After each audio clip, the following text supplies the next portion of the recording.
this tutorial. Uh, Please read this scenario and then try to answer it.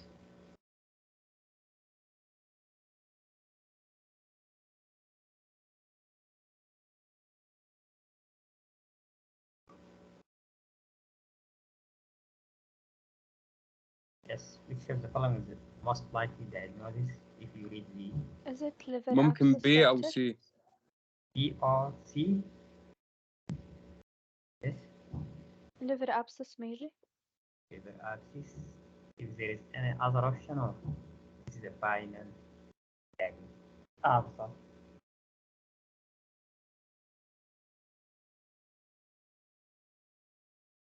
The other opinion. دكتور ما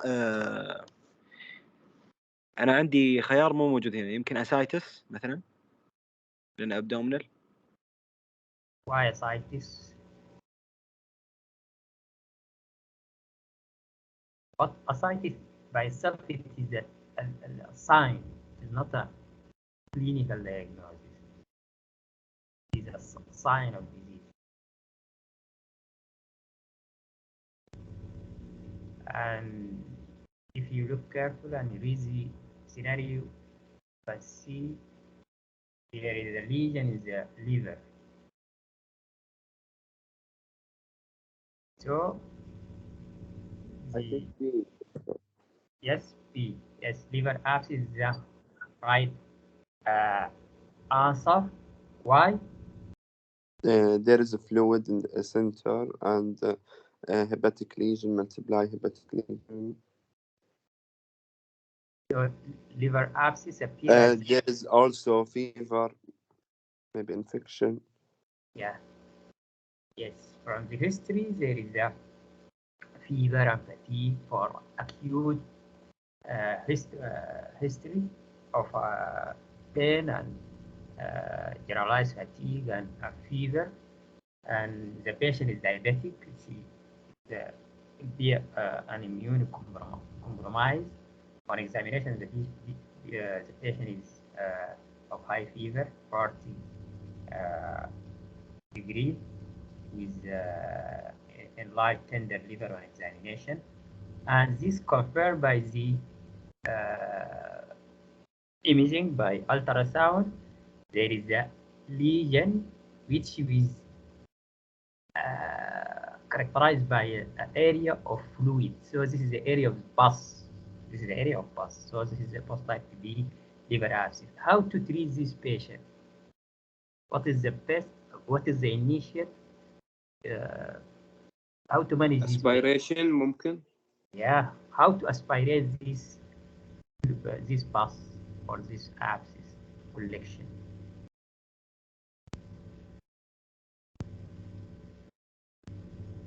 By ultrasound guideline برضه ما. By ultrasound guidance. Thank you. By ultrasound guidance, and then you can give the patient antibiotic. But first, you have to aspirate or drainage of this abscess, and usually done by ultrasound guidance. By ultrasound guidance. So this is then the next question. Please read it in a minute for 30 seconds.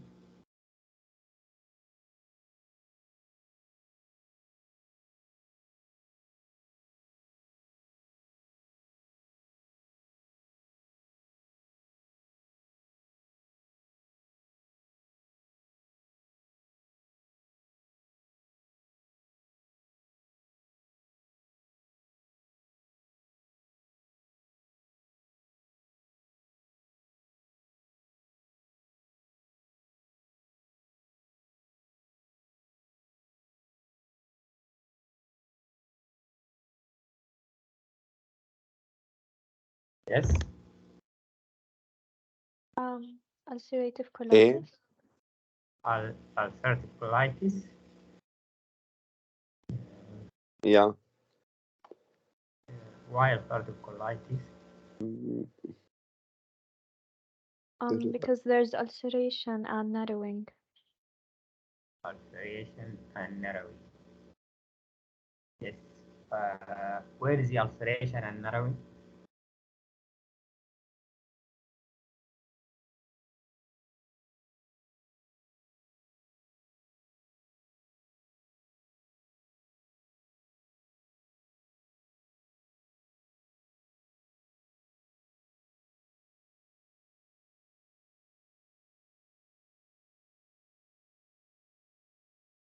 Yes.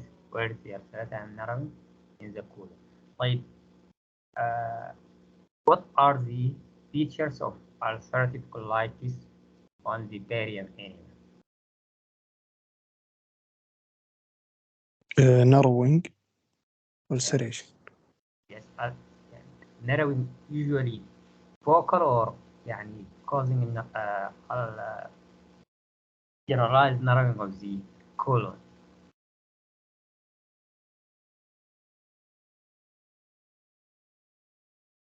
له أتوقع مش generalized. طيب. What does this mean? The test of the stool for the negative occult blood. What does this mean? إيش يعني occult blood is negative? There's no bleeding. What is this يعني test ولا؟ يكون في ستول فيه بلد يعني نقاط أو حاجة زي كذا. Yes, but this is a chemical uh, uh, laboratory investigation to look for the occult blood. And what does indicate if there is a positive occult blood? What does this mean? يعني ايش إذا كان positive or negative?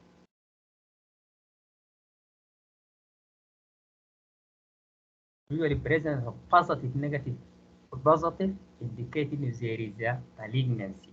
Common associated يعني إذا patient عملنا له occult blood for the stool. And if it is positive, this is indicate colon cancer or polyps يعني أحيانا polyps or colon cancer or rectum polyp مثلا or rectal cancer يعني this is a sign indicating that there is a mass يعني usually associated with malignancy usually this is a couple of stories. So there are regarding the age.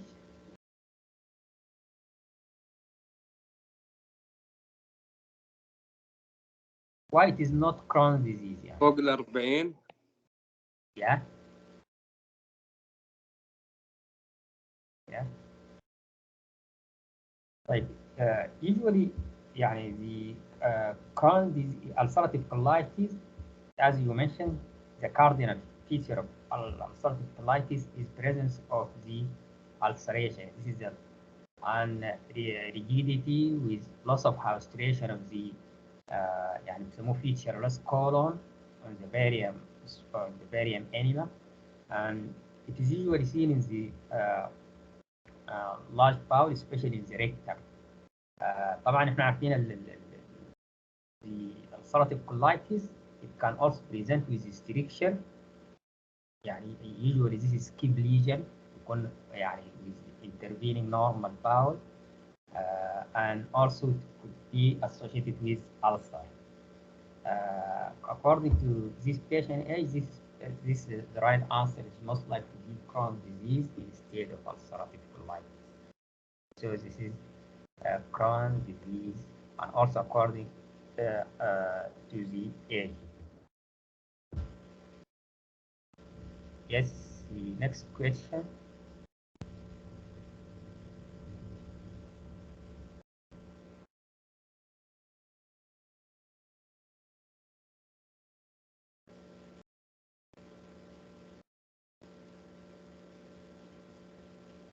Yes, what is the right answer? liver cirrhosis. Yeah, why liver cirrhosis? لأن عنده جوندس Yeah. والكحول history of Yeah. الكحول Yeah, وعنده إديمة في اللور لم yeah. وعنده اسايتس تقريبا بس كان لها اسم كابتم شيء أتوقع لدايليتد فين. There is a shifting dullness. This indicates ascites on examination, and also there is a dullness to percussion also, or this is a sign of ascites or examination. Yes. And what else? The CT findings. Is it supporting the diagnosis? أشوفك nodular. Yeah. The CT findings is supporting the diagnosis as it demonstrates atrophic liver. Liver gets smaller with splenomegaly and ascites. So this is definitely liver cirrhosis.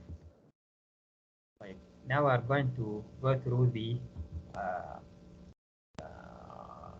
lecture to explain the most important point. In this slide, uh, the most important point are the standard film for the abdomen is supine in an AB. Patient should be in supine position with AB. This is a standard and routine film done for any patient. Sometimes this is an optional erect film. يعني تعرف إنه erect film can be added in which case when there is a suspicious of intestinal obstruction. Why? Because this erect film help us to demonstrate, air fluid level, which is a very important sign in case of intestinal obstruction. And sometimes the patient مثلا عندنا pneumoperitoneum, يعني patient يكون عنده free air within the peritoneum. The best imaging technique to detect this free air or intraperitoneal air or pneumoperitoneum is chest in erect, not abdomen. It should be done in chest. لأنه احنا دايرين to look for this, free air and usually seen under the dome of the diaphragm. But if the patient is very ill and we want to detect this airflow as this is a free air, the other option in this patient is lateral decubitus. The patient will on his side, one side up and one side down, and the tube is put anterior to the patient with horizontal view, and also it demonstrates the free air. And usually we put the patient with right side up. The liver, that side of the liver should be up because the density of the liver help us in demonstration of the free air. And I need to look for the free air. So you have to know the standard and the optional, erect and lateral. Erect for intestinal obstruction to assess air fluid level. Lateral in case of patient present with free air, intraperitoneal free air. And but in the patient that can be able to stand, the best film is chest in erect position, not lateral. Lateral بنعملها as option in the very ill patient or the free air, interperitoneal free air. طيب the contrast examination أول شيء نعرف إنه عندنا two types, water soluble and water insoluble. Water soluble such as gas graphene. Water insoluble such as barium sulfate. Barium sulfate. Like usually we use barium unless there is evidence of leakage or in case of مثلا perforation or enzymatic leakage. يعني إذا كان في any evidence of leakage of this barium اللي هو water insoluble, the best option is gas graphene لأنه leakage barium can cause what? Can cause mediastinitis or peritonitis and so on. يعني إذا نعرف إنه which is one water soluble and which one is water insoluble, and when we دايما قلنا نستخدم barium, لكن this barium is contraindicated in case of presence of leakage or perforation. يعني patient كان عملنا له any operation أو مثلا patient in the مثلا bowel أو patient present with perforation مثلا perforated septic ulcer or any vesicles يعني. The other should be known is how the double contrast technique, يعني double contrast barium any double contrast barium swallow, double contrast barium mean, sorry, double contrast technique means we have to use two types of contrast, positive and negative. The positive one usually is barium. The negative is air. إذا نعرف positive and negative, barium is usually barium could be برضه شنو gastrographin if barium is contraindicated, but the negative one is air, isn't the double means double two contrast, positive and negative contrast. طيب barium swallow أول شيء نعرف إنه عنده other name اسمه esophagram. Esophagram is the other name here in which we use contrast to delineate the, the esophagus. Esophagram or barium swallow, the same name. And this is barium swallow or esophagram is used for detection of which condition esophageal motility disorder. يعني ما بنقدر نعمل to diagnose this esophageal motility disorder with CT or or other modality. It's usually done by لأنه هي بتدينا light imaging technique. You can assess the motility by this direct vision technique. So طبعا هي ممكن نعملها مانومتري، لكن احنا في radiology we usually diagnose this with barium swallow or contrast examination of the esophagus. So this is a motility disorder diagnosis by barium swallow or esophagram.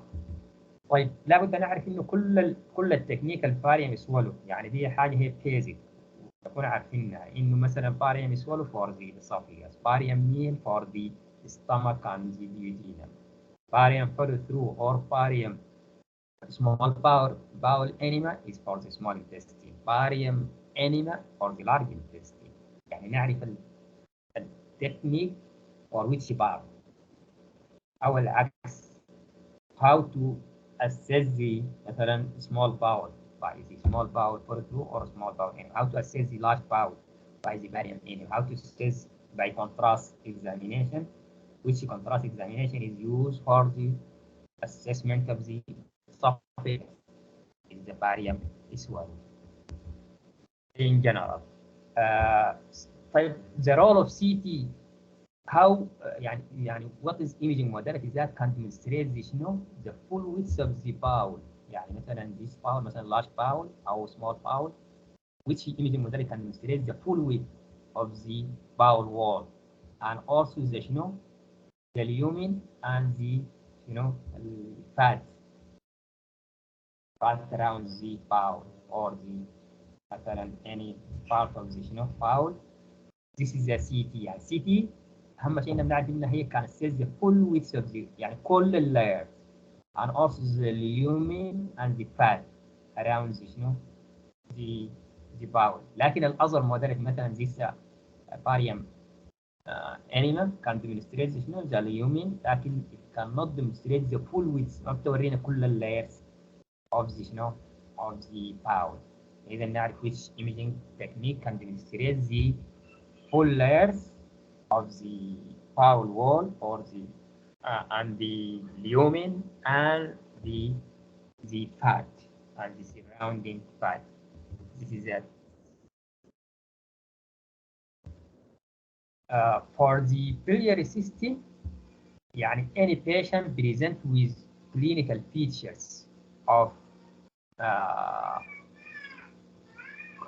stones in the gallbladder or in the biliary in the common bile duct cholelithiasis or patient present with حتى لو كان jaundice،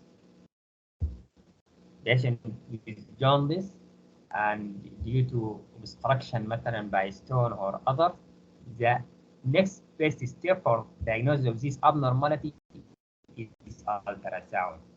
يعني تذكروا انه دائما بنبدا بالالتراساوند for diagnosis of any jaundice patient suspected stone or يعني cholestasis to another cause. يعني the patient jaundice is yellow sclera or with high serum bilirubin يعني jaundice laboratory. The next step for this patient to diagnose this abnormality is ultrasound. This is also very important. نعرف عن ال MRI اللي هي بنسميها MRCP for biliary system. MRCP هنا non invasive، ما بنستخدم فيها invasiveness and it is quite no contrast. It can demonstrate this the biliary system and مثلا كل biliary system gall bladder common bile duct and intrahepatic biliary duct without contrast. This is the MRCP. MRCP. طيب what is the cardinal features of bowel obstruction? يعني it's the clinical presentation of the bowel obstruction.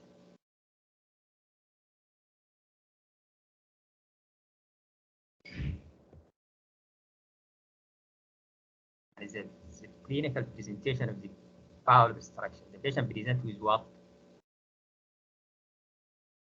Vomiting and Abdominal abdominal pain. pain. Abdominal pain. Yes. Abdominal distension. Yes. Constipation. Yes. Maybe absolute constipation. This is a cardinal features or clinical feature of intestinal obstruction. So what is the radiological signs of intestinal obstruction on the plain X-ray?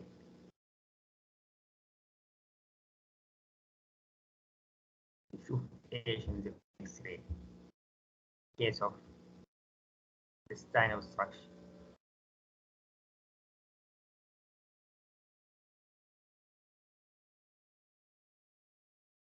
What are the signs of intestinal obstruction on plain X-ray? نشوف ايش Dilation. dilation of what? Intestinal route. Yes, intestinal. Yes, and what else? More than 2 air fluid levels. Yes, air fluid levels. يعني عندنا air fluid levels and dilated bowel loop What is the characteristic features of small versus large bowel obstruction on plain X-ray? How to differentiate between them on the plain X-ray? Position. The Yes. small intestine are central. Yeah. Large intestines are peripheral. Yeah, thank you. The most likely the small intestine occupies the center part of the plain X-ray, and the large bowel occupies the periphery. يعني most of the small intestine إذا كان dilated طبعا أول هي بتكون more than 3 millimeter and occupies the center. But the large bowel usually seen in the this is the طيب on examination يعني patient is going to feel symptoms on examination. What is the most important sign supporting the intestinal obstruction?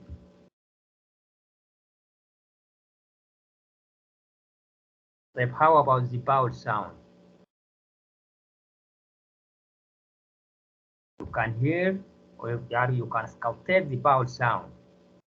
You can put this scope on the abdomen, the anterior abdominal wall, to hear the bowel sound. How about the bowel sound in case of intestinal obstruction?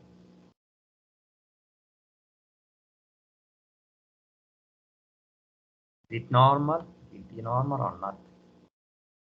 Please. Yes, increase, especially in the early. لأنه بيكون في obstruction بتسمع الباول sound exaggerated or increase the bowel sound. Although it can be decreased يعني if there is increase in the pitch of the bowel sound. طيب volvulus. What is the signs of volvulus on the plain X-ray? On the sigmoid volvulus. Coffee bean. Coffee bean. Yes, this is a coffee bean sign. This is a coffee bean sign. And on the barium animal. Bird big sign. Yes, bird pig sign. So bird pig sign is the barium animal and coffee bean sign on the plain X-ray. This is coffee bean sign is the sign of sigmoid volvulus, and the bear pig is the signs of the volvulus. يعني it could be sigmoid or cecum volvulus. اتكلمنا عن النيوموبريتينيوم وعرفنا كل الفيوز اللي هو كان chest X-ray erect, and if the patient is very ill is lateral decubitus. طيب what is the sign? How this pneumoperitoneum appear on plain X-ray? إذا عملنا chest X-ray. How is this pneumoperitoneum appear on the chest X-ray? A crescentric shape under the diaphragm. Yes, it appears as a crescentic shape under the diaphragm. This is the appearance of the pneumoperitoneum or free air, intraperitoneal free air as a crescentic shape. أهم شيء شنو؟ below the diaphragm وشنو؟ free air. يعني لانه في الاير الموجود في الفندس اللي هو ايضا بيكون شنو اندر شنو diaphragm، لكن بيكون هو شنو عنده air fluid level in the direct، بيكون with air fluid level. ده النورمال بتاع الموجود شنو in the fundus. لكن in case of pneumoperitoneum the characteristic shape is crescentic shape under the diaphragm. طيب what other cause of presence of free air under diaphragm may be what also free air under the diaphragm? Other possibility.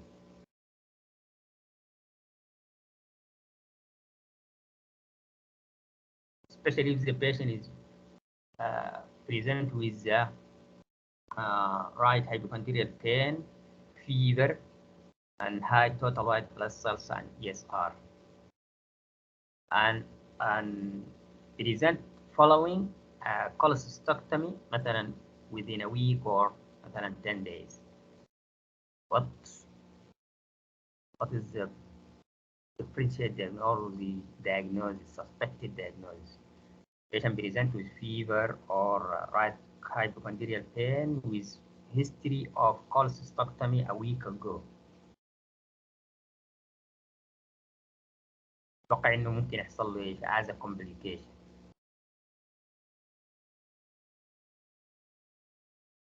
صب إيش؟ subphrenic what? Subphrenic abscess. Subphrenic abscess. طيب what is the sign of subphrenic abscess on the chest X-ray? Elevated fluid. diaphragm Yeah, elevated diaphragm. and Yes. air fluid level. Yes, and air fluid level. يعني لاحظ إنه حتكون شنو elevated diaphragm، لكن هي دي ما حتكون crescentic in shape، حتكون شنو air fluid level. As similar to this, there is elevation of the diaphragm. The ipsilateral diaphragm is elevated with air fluid level under the diaphragm في air fluid level, not a crescentic in shape. وهنا في elevation of the diaphragm. لكن in the free air pneumoperitoneum there is no elevation of the diaphragm. So this is the difference between clinically and history, and addition to this is the signs that can be seen on the plain X-ray. طيب abdominal calcification أول شيء عندنا many causes. مثلا mesenteric lymph nodes can be calcified. يحصل calcification of the mesenteric lymph node. How to diagnose this? Usually this appear as very dense density. يعني تكون very dense. يعني تكون يعني more wide or more bright and with irregular outline. and أهم حاجة إنها هي موبايل. يعني إيش موبايل؟ ما هي lymph nodes في الميزنتري. إذا أنت عملت different views you can see this density in different position. يعني إذا to assess the mobility you can change the patient position and take different views.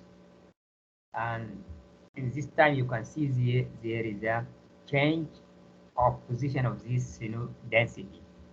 In addition to تكون very dense and with irregular outline. فمثلا this is a calcified mesenteric. عملنا AP ثاني مثلا ممكن نغير البيشنت بوزيشن، يعني نعمل له tilting، وثاني نعمل له حتى لو عملت AB ممكن تلقاه in other region not in this region.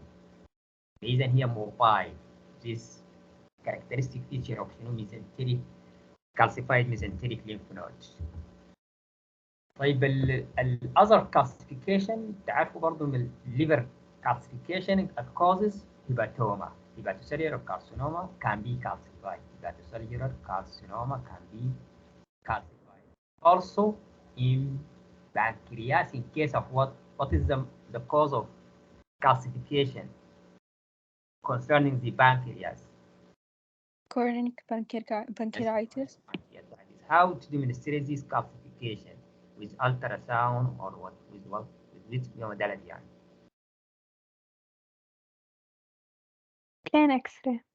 Yes, plain X-ray or طبعا نحن تتذكروا دائما انه اي كالسيفيكيشن الحاجه اللي فيها اكس راي بتحبها يعني كان بي ديمونستريتيف بي 12 لذلك بلين اكس راي اور سي تي يعني نفس الكالسيفيكيشن هذه موجود on the plain X-ray and also if you do CT also can be demonstrated لكن MRI ما في الحاجات اللي فيها calcification very poor يعني تصحى as no signal يعني تكون very dark.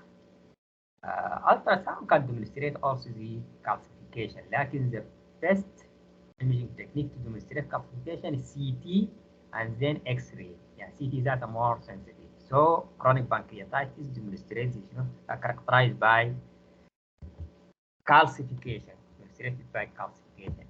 Fecal يعني هي أول شيء تعرف إنها ممكن كان be seen in appendix or diverticular colon diverticular vicinal fecal and it is a strong indication for acute appendicitis. يعني which of the following is a strong indication for acute appendicitis ممكن نجيب fecal و other wrong يعني this is the fecal يعني إذا لقينا الفيكالوس دي calcified fecal دي this is the strong indication in there is acute appendicitis.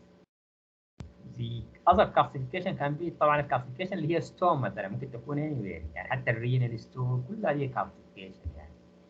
But also this is the gallbladder stone يعني the gallbladder stone. Usually this appear as هي طبعا بيضاء بسميها hyperdense يعني density high density هي عندها high dense لكن لاحظ انه the center is lucent.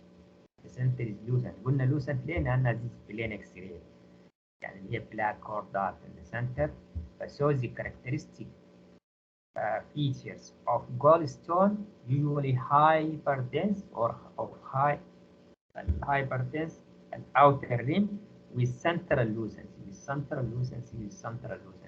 is the features of gallbladder stone.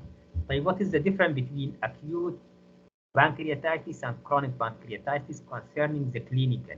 How is the clinical? The patient with acute pancreatitis present with what?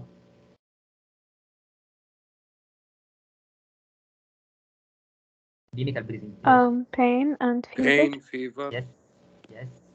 Where is the pain usually?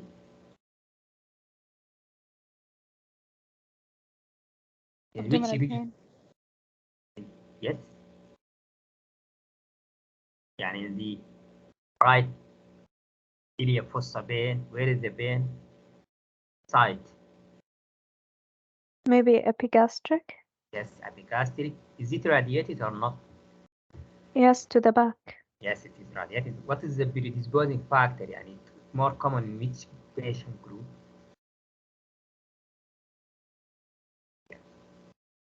Usually common in alcoholic or patient with stone. يعني usually يعني يكون دائما history of stones يعني biliary stones or alcoholic patient usually برضه present with acute pancreatitis. What is the ultrasound or CT findings of acute pancreatitis?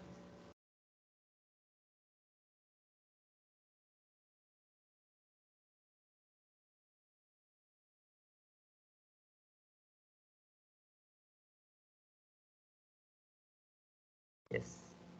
Ascites. Yes, ascites. Yes, it may be, but concerning the pancreas itself, yes, it may be associated with ascites. Yes. And the pancreas is enlarged. Yes, enlarged. And its outline is irregular. Yeah. And on CT appears of low density لأنه بيكون edematous يعني كأنه في fluid. But هو in CT appear of low density and on ultrasound appear of low echogenicity due to presence of this edema. Thank you. The size is large. In contrast, in the chronic pancreatitis, the pancreas is usually shrunken and as we mentioned, there is usually, calcification. Usually there is calcification. There is an Doctor, we chronic. do ultrasound before CT? Yes, Oh, this is the initial imaging technique. Ultrasound should be done first. Usually it can demonstrate well the pancreas out unless مثلا patient يكون obese أو في excessive bowel gas, لكن ultrasound can demonstrate this, okay, doctor. And for calcification, we start with X-ray or CT directly? it is better to start with the simple technique. يعني ممكن X-ray can demonstrate the calcification. Yes. Okay, thank you. If now and the patient is still symptomatic and there is a highly suspected patient for pancreatitis, you can do CT. And this time you can demonstrate this, the pancreas itself, is it small or not, يعني other signs of pancreas. لأنه X-ray طبعا ما بتوضح لنا pancreas. So you can, do, CT as the next option to demonstrate this small pancreas and the calcification also.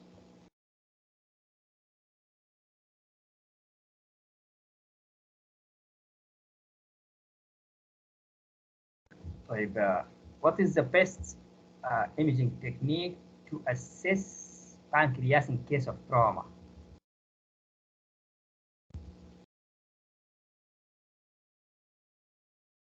تعمل ايه اذا البيشنت جبت؟ هو طبعا pancreatic trauma is not common. Usually CT. CT, yes, CT is the best. And in case of splenic trauma, also what is the best or the superior method of investigation of the splenic trauma? CT. Also CT is the superior and the. How to differentiate between the stricture؟ يعني احنا عندنا 3 types of stricture: achalasia, corrosive, and malignant. Yes. Concerning the symptom and sign, how the malignant patient present? What is the clinical presentation of patient with malignant stricture؟ يعني اللي هو patient with يعني esophageal carcinoma يعني.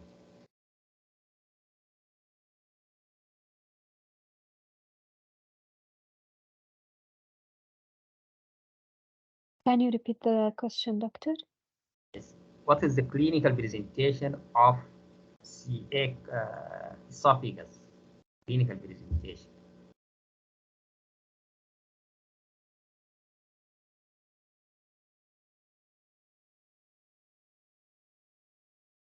Maybe dysphagia? Yes, dysphagia. Yes, dysphagia. What else? طبعا في other symptom for malignancy يعني weight loss ولا يعني تكون كشاكسيك ولا أشياء زي دي، loss of appetite ولا، لكن the main is dysphagia, especially towards the solid and fluid for all the solid and fluid. And how the symptom sign of achalasia? Regurgitation. Yes, regurgitation. And in the Chest corrosive pain. stricture, usually there is a history of what? History of drinking of alkalis or acids in the case of. What is the appearance of achalasia on barium swallow؟ طبعا كله هنعمل لهم barium swallow to assess the esophagus. What is the characteristic feature? Rat tail. Yes, rat tail. How about the outline of this stricture?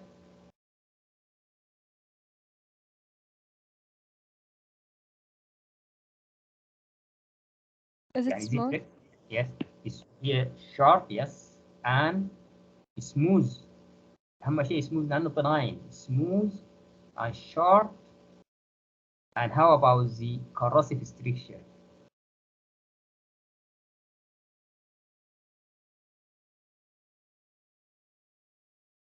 Also usually لأنه benign usually smooth لكن بتكون long usually. And how about the malignant stricture?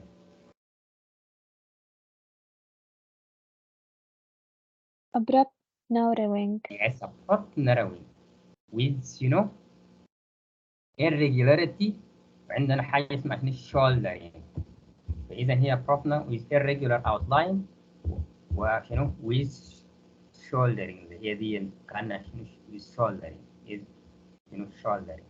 This is a sign of فإذا عرفنا how to differentiate between the three differential diagnoses of stricture in the esophagus and the clinical presentation of each. هي مثلا الرات تيل لاحظين انه smooth with short يعني ما زي بتاع الكراسي يكون long although it is usually smooth sometimes there is irregularity لكن usually يكون smooth.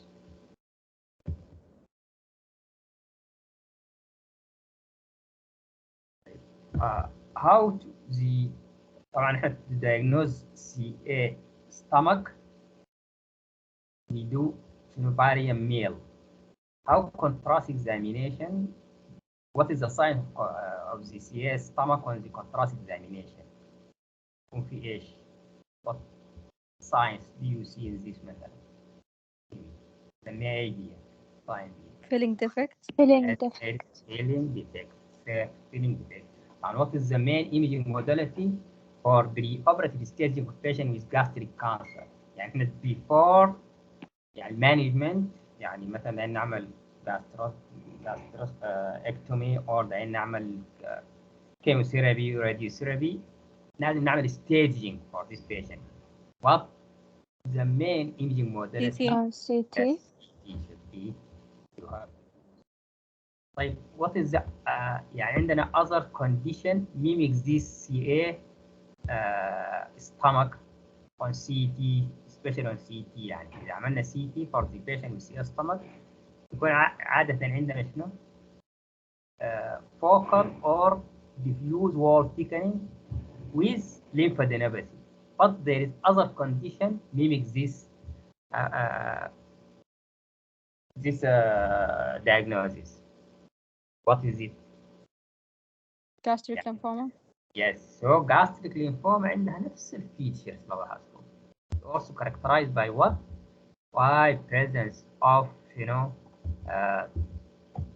diffuse or يعني focal gastric wall thickening زي دي كده thickening with lymphadenopathy. فهم two condition عندهم يعني نفس السيمتوم. فلذلك دائما يكون في difficulties in differentiation between these two condition by كم مرض علينا كرونز ديزيز. لكن اهم شيء نعرف انه عندها سكيب ليجن. كلمه سكيب دي مهمه ان ذا كرونز ديزيز بالاضافه للستريكشر. لكن اهم شيء كلمه سكيب دي ليش؟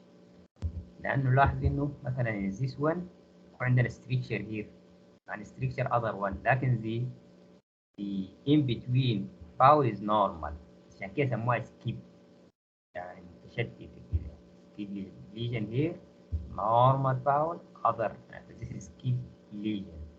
And also عندنا sign ثاني اسمه cobblestone appearance also the sign of Crohn's disease. فإذا نعرف التو sign دي skip lesions and cobblestone appearance is a sign of Crohn's disease. إذا جبنا لك إنه مثلا patient عنده stricture in the مثلا area معينة وعنده other restriction in the other area و just like to be diagnosed as Crohn's disease. يعني presence of skip lesion دائما نحن نفكر in this Crohn's disease.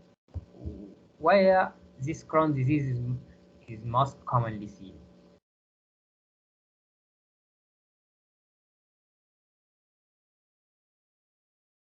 إذا تكلمنا عن السلطة colitis. Small intestine. Yes, in small intestine. Which part usually affected? Terminal ileum. Yeah, terminal ileum. Yes, thank you. Terminal ileum. Yes, and the ulcerative colitis usually seen in the يعني the rectum is usually involved by the ulcerative colitis. كان تكلمنا عنه إنه cardinal radiological signs of widespread ulceration إضافة للother signs اللي مثلا shortening والفيتشر loss of the هي زي دي شنو ulcerative colitis widespread ulceration. diverticular disease أول شيء نعرف إنها what is the diagnostic modality of choice for diagnosis of diverticulosis. colonoscopy. colonoscopy يعني ما بارية لكن الزوتس can be done لكن the diagnostic modality is colonoscopy for the diverticulosis. طيب how about the polyps? What is the diagnostic modality of choice for diagnosis of polyps?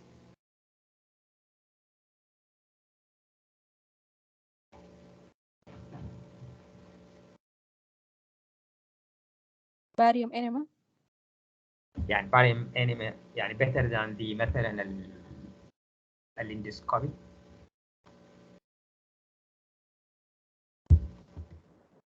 The best investigation for the colonic polyps is endoscopy. أفضل من بس endoscopy. لكن أحيانا بنعمل برضه الباريوم انيما وممكن نعمل الباريوم سي تي with air يسمى سي تي نيوموكولون يعني we inflate the bowel by the air and بنعمل له سي تي. لكن the best is endoscopy.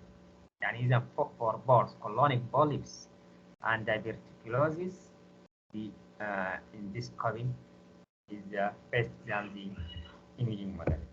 Intussusception أول شيء نعرف الكلينيكال بتاعها يعني هنا more common in which age group 3 to يعني 12 months up to 1 year يعني it is more common. يلا البيشنت بيجي بإيش؟ هو أول بيكون healthy weight لكن بيجي sudden history of acute cyclical abdominal pain and عنده characteristic position البيشنت بيكون بيعمل drawn his knee to his chest. إذا دي نعرف الأول السيمتوم دي ونعرف إنه البيشنت بيكون usually between 3 to 12 years. بيكون healthy لكن بيحصل له sudden history of pain that and with the characteristic position the knees of the patient drawn to the chest and also the patient present with vomiting. The concerning the clinical and on examination usually there is a palpable mass in the right upper quadrant يعني in the right hypochondrial usually there is there is abdominal mass by palpation there is abdominal. لذلك إذا عملنا ultrasound you can see this mass as a يسموها pseudo kidney sign on ultrasound pseudo kidney sign. طيب what is the best confirmatory diagnostic test and non-operative methods for intussusception? ultrasound. Confirmatory and diagnostic. Confirmatory and يعني شنو creative cause يعني confirmatory diagnostic and Contrast non-operative enema. method يعني كان في yes contrast enema and this contrast enema الكونتراست بيكون ايش؟ what type of contrast we use in this case؟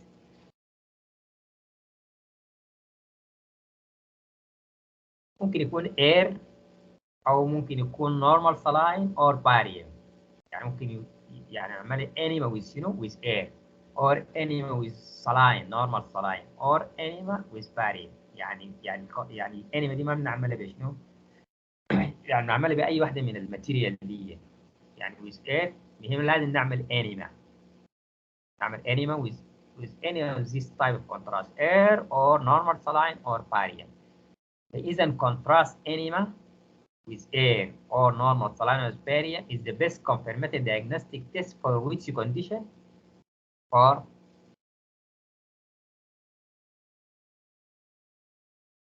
yes.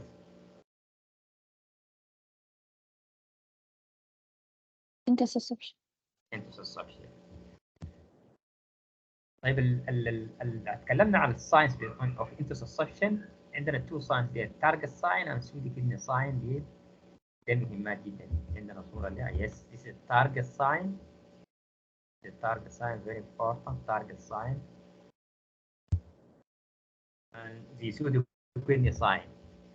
These are the signs of intussusception on abdominal ultrasound. So the kidney sign and sign. طيب what is this?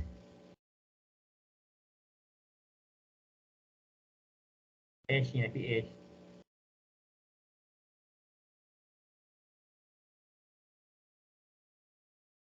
يعني how to describe this abnormality عندنا ايش؟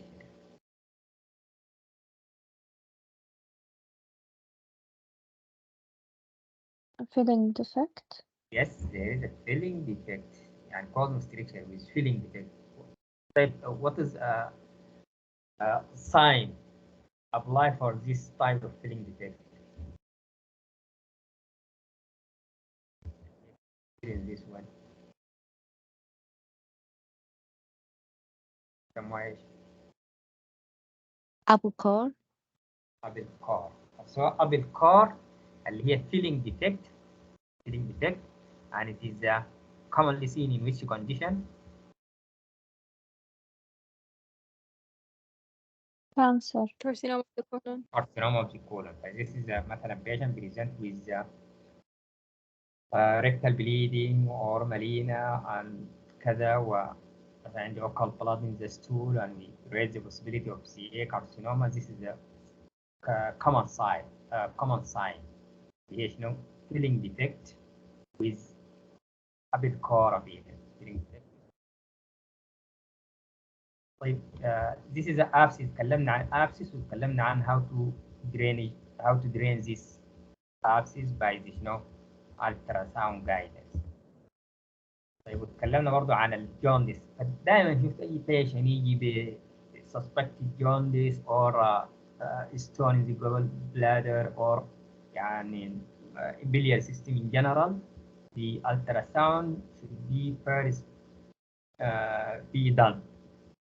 Ultrasound should be the initial imaging technique for assessment of any patient present with jaundice or stone in the gallbladder or in the bile duct.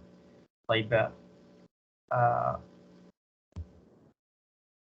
relation between the CBD and portal vein.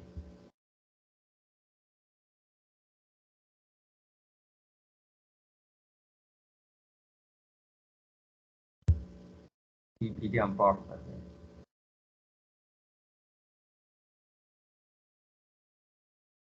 Relation between them. يعني which one is مثلا lateral to other or which one is medial to other or which one anterior to other or posterior to other or in front of the other or كده يعني. Is a CBD. common bile duct Yeah. is front of the portal vein. Yes. Common bile duct is anterior to the portal vein. يعني إذا الريليشن دي مهمة between the CBD and portal vein. يعني احنا دايما to localize the CBD لأن البورتال vein بيكون لنا سهل to be detected by ultrasound. Usually we identify the portal vein and then we look anterior to the portal vein to assess the CBD. يعني CBD دايما إذا كانت normal بتكون very small يعني very narrow حتى أحيانا ما بنقدر to be seen in normal patient. So what is the normal caliber of the CBD by ultrasound يعني.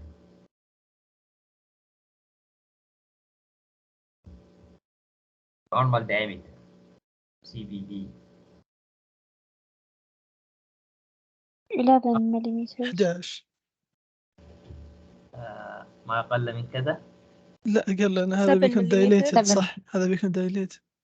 إذا 11 dilated كويس إذا كانت 10 or 9 or 8.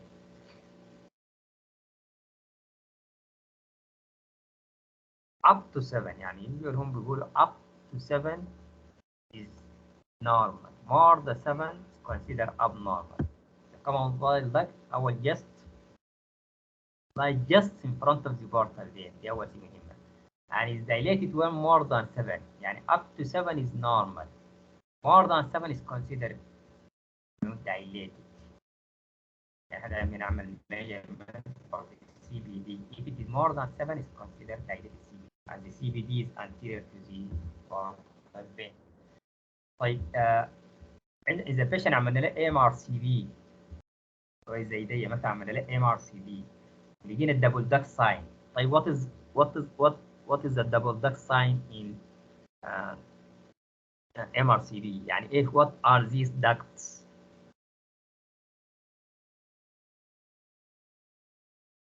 مقصود بهم which ducts؟ pancreatic duct and Pancreatic. common bile duct. Pancreatic and common bile duct. طيب what should be considered if there is a dilated CBD and pancreatic duct? Pancreatic carcinoma. pancreatic carcinoma. اللي هنا ده معناته كأنه الهيد عامل head of especially head of the pancreas في tumor عامل لي أنا شنو؟ this dilate شنو common bile duct as CBD. So if there is a double duct sign and the stricture at the lower end of this CBD, this is strongly suggests of carcinoma of the pancreas يعني especially the head يعني especially the head. فإذا ما في حاجة تخلي لنا التو دوت ديل دايلاتيك إلا يكون في حاجة هنا في يعني the connection between the two dots usually causing by the carcinoma of the head of pancreas. طيب السيجال sign يعني نعرف هي this normal appearance of عارفين the aorta from the aorta arising what this level is the celiac artery وعارفين الceliac artery عنده 3 branches splenic artery hepatic artery and the third one اللي هو left gastric not celiac. إذا لاحظوا الشكل ده this celiac trunk splenic artery on the left and hepatic artery on the right. الشكل ده يشبه لنا السيجال sign يسموها السيجال sign which is formed by which vessels by the celiac artery and its branches. The branches بتاعته ايش؟ hepatic artery and splenic artery.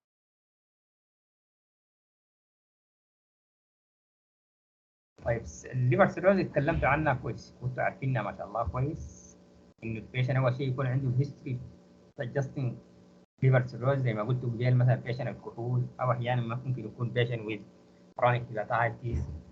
ف on ultrasound or on CT there is usually reduced right lobe of the liver with nodularity and irregularity of the surface of the kidney with splenomegaly and ascites. There's common sign of liver cirrhosis. طيب هيمانجيوما هيمانجيوما is it benign or malignant؟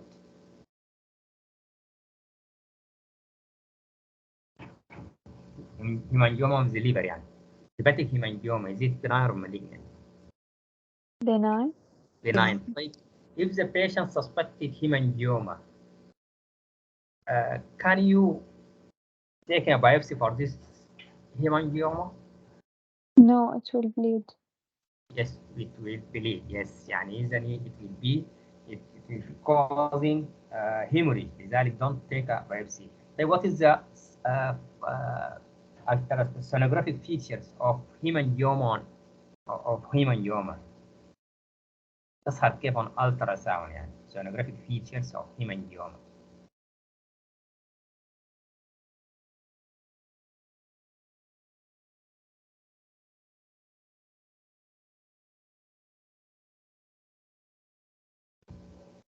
A hyperechoic. Hyperechoic, usually well-defined hyperechoic, usually discovered incidentally. يعني patient be asymptomatic usually يكون asymptomatic جاي لي ultrasound for other reasons and we discover this lesion incidentally finding. طيب what is the characteristic features of hepatocellular carcinoma HCC on the CT؟ عندها features مهمة characteristic especially with the CT with contrast. يعني احنا for CT for the to exclude hepatocellular carcinoma لازم نعمل عندنا تكنيك معينة أو بروتوكول معين اسمه ترايفيزيك اتكلمنا لكم عن الترايفيزيك CT scan of the abdomen يعني نعمل البيشنت كونتراست ونعمل early يعني سكاننج وثاني يعني within these first 30 seconds وثاني بنعمل فينوس سكاننج وثاني نعمل ليد. هيباتوسيليار كارسينوما and characterized by what pattern of enhancement? Obfuscation. Yes, اوبسيفيكيشن اول نتكلم عن الهيمانجيوما. هو اول نتكلم عن الهيمانجيوما قبل الهيباتوسيلر كارسينوما، يعني هم عكسي بعض. اذا عرفت دي التعريف الثانيه. الهيمانجيوما بيحصل شنو؟ فيلينج. اول بيحصل انهانسمنت اوف ذا بريفري اوف ذا ليجن. the periphery of the region يسموه nodular or peripheral enhancement. لكن لاحظ انه ثاني بيحصل له شنو؟ الانهانسمنت ذات جو towards the center، يعني بيبقى من الاطراف وطوالي يمشي to fill the center، يسموه centripetal. يعني from the periphery، يعني اهم شيء انه بيبدا from the center the contrast enhancement يسموه nodular or peripheral and then proceed towards the center and fill the يعني center and at this time the lesion density becomes similar to the other liver parenchyma. فإذا مهم جدا this pattern of enhancement of hemangioma. الهيباتوسيلر كارسينوما بيحصل العكس. the enhancement starts in the center and fading out. فإذا أهم شيء تعرف إن this is a hemangioma pattern of enhancement.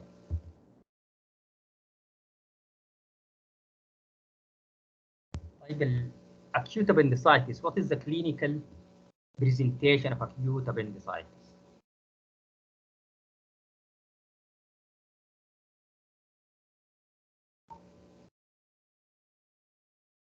Yes.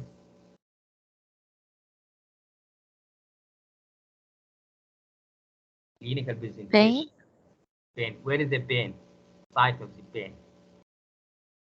And the right iliac fossa. Is it from the start, starting in the right iliac fossa usually?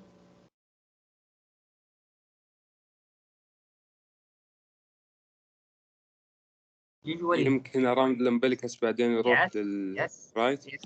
Yeah, it is usually starting around the umbilicus, which is at this time بتكون vague. Pain around the umbilicus. Vague pain around the umbilicus. Then shifted to the right iliac fossa, as you said.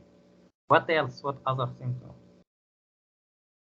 What is this? This is the most important, and this is the most common presentation. Vague umbilicus pain, then shifted to the right iliac fossa. يعني usually about 2 hours كده shifting to the right iliac fossa.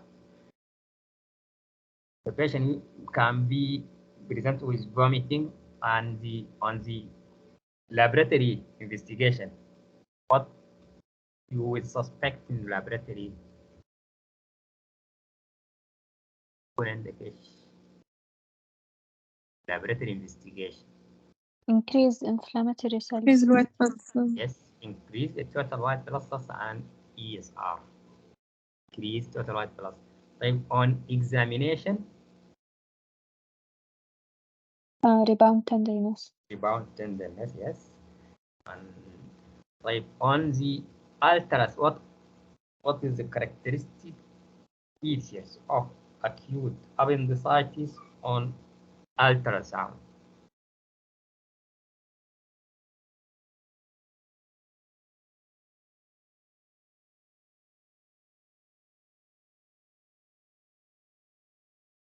A target sign. Yes. Target sign. Yes. يعني on the transverse you can see this sign. Yes, اللي هي كانت target sign اللي هي this is the center of the center اللي هي the lumen of the appendix, and this is the wall. Yes. What else?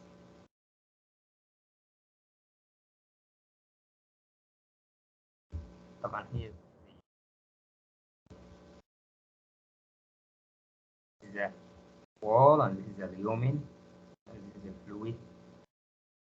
لكن also what is the most important other sign يعني. أول شيء appendix دي هي طبعا بنسميها شنو blind ended. blind ended يعني الديستال بارت بتاعتها بتكون closed. تاني لما نجي نعمل ultra sound for the acute appendicitis نحن بنعمل pressure، يعني we put the probe on the anterior abdominal wall to press against this this, this appendix, is it compressed or not compressible?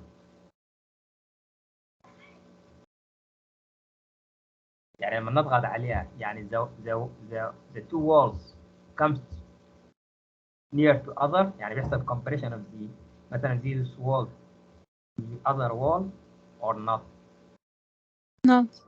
not يعني بيسموها non compressible. ثاني الزليومين يعني بيكون the appendix appear dilated usually more than 6 millimeter. The diameter of the appendix is more than 6 millimeter.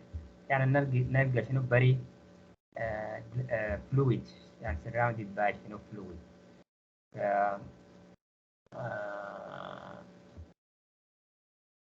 And distended appendix more than 6 millimeter non-compressible. طبعا حكيت هي ابريستاتيك بالاضافه للتارجت ساين اللي اتكلمت عنها. فاذا اهم شيء انه تدايجنوز acute appendicitis the clinical انه يبان زي ما قلت هو around the umbilicus or shifting to the right leg fossa or laboratory investigation and tenderness and rebound tenderness and the feature. طبعا اذا جبنا لهم كيس زي ده ما حقول لك انه appendix is distended. فهو تعرف انه الابندكس الفيشر بتاعته هي شنو؟ line end structure. line end structure. لكن non compressible distended more أو dilated more than 6 millimeter وكذا. Have any question in this part?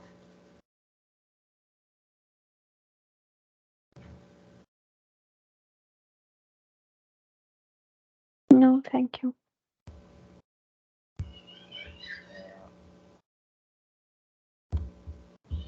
You can go very fast in this 15 seconds. Right, read this within 15 seconds.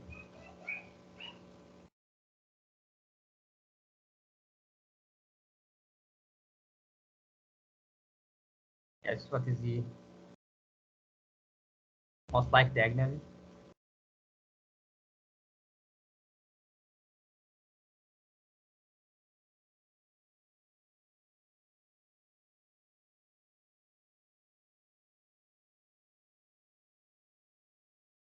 Yes.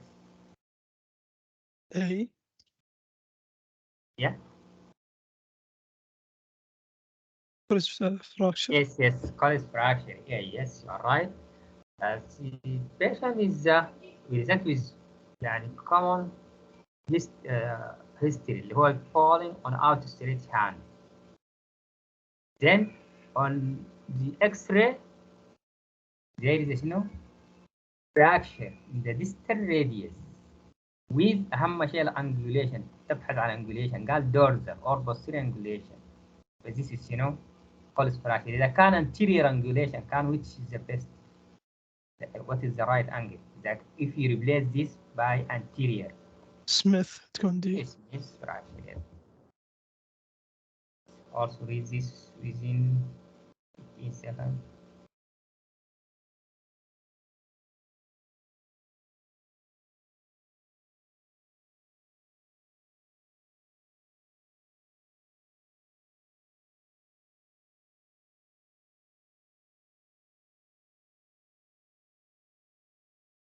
Yes. What is the most likely diagnosis?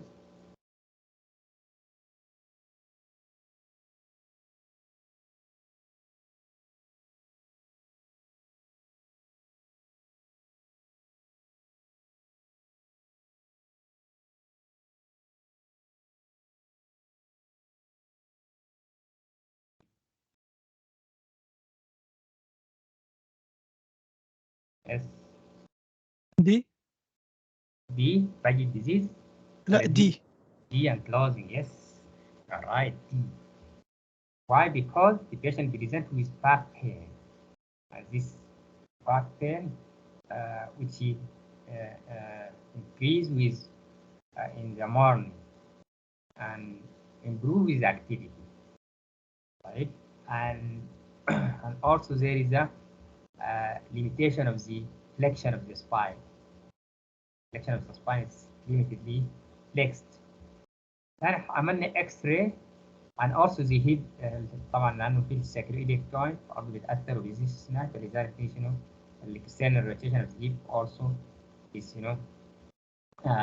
there is a tenderness with this flexion of the hip joints. On the X-ray of the pelvis, sacroiliitis.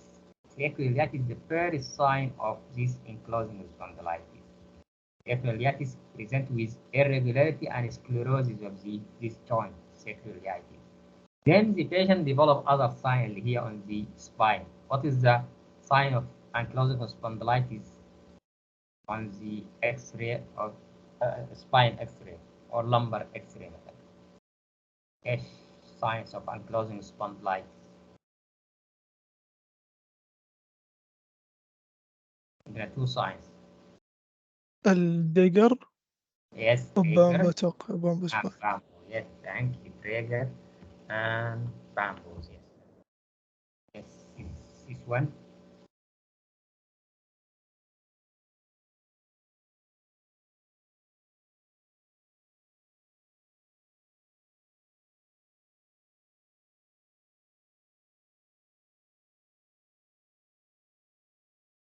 Yes.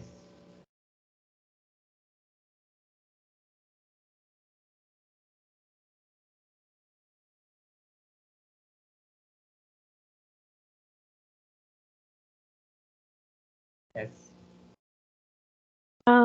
Stress. Yes, A. stress. Why? Why Sure. stress? Yes, you are right. عشان الكالس فورميشن ممكن. Yes, this is concerning. Yes, this is presence of color formation. But what about the clinical presentation? What clinical data supporting your diagnosis? A person in the Training. army, military. Yes, military army, and also he started training. يعني بقى كأنه زي قلنا common in the marathoner and the military, the soldiers. This is usually there is no strong history of trauma, but the daily activity بتاعته هو army or starting training بقى running several kilometers daily. But this is a history. This history is highly suggestive of the stress in presence, in addition to presence of this when a callus formation at the third metatarsal قلنا هي common in this metatarsal يسموها marsh fracture callus formation. خلاص. What is this?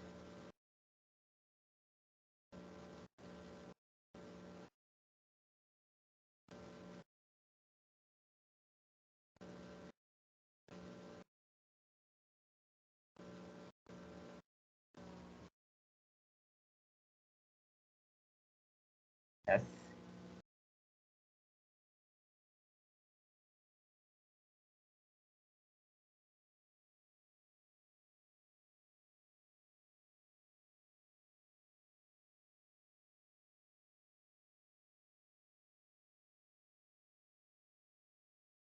Yes. Try to answer.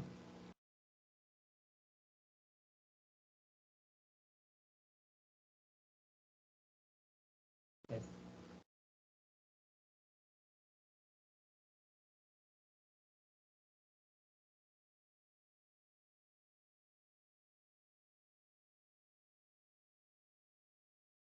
طيب I will give you a clue. طيب pseudo fraction. What condition characterized by pseudo fraction?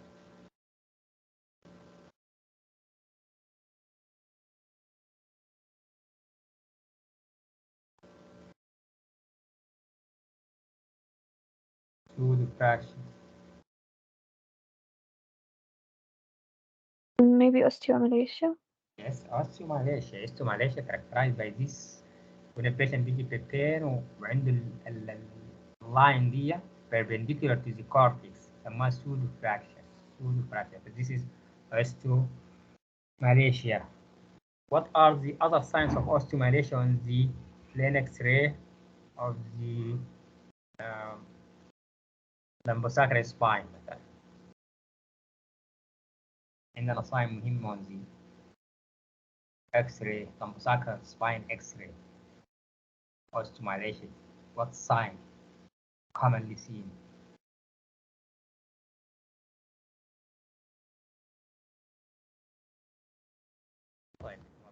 codfish, Yes, doctor. codfish. Yes, thank you. Codfish.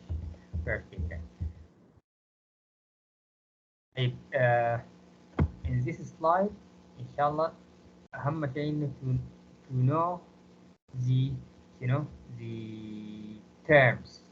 يعني عندنا terms decrease in bone density. إذا كانت focal بنسميها lytic. إذا كان generalized بنسميها osteopenia. إذا what term used for generalized or focal decrease bone density.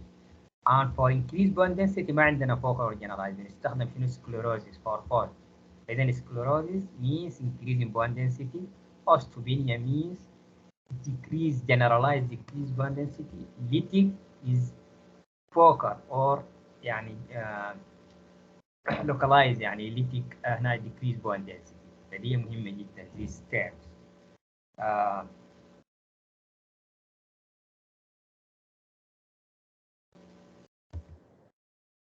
Also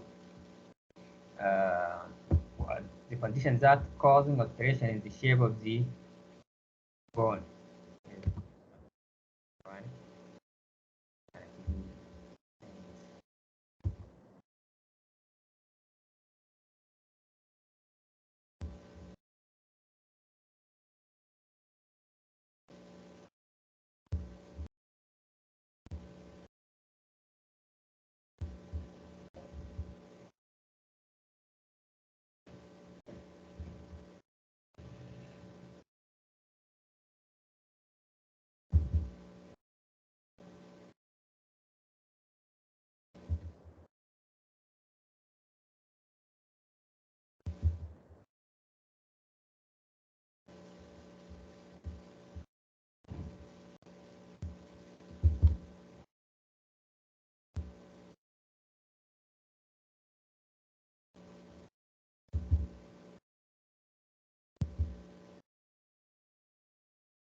فتكلمنا عن شنو terminology for description of decrease or increase bone density.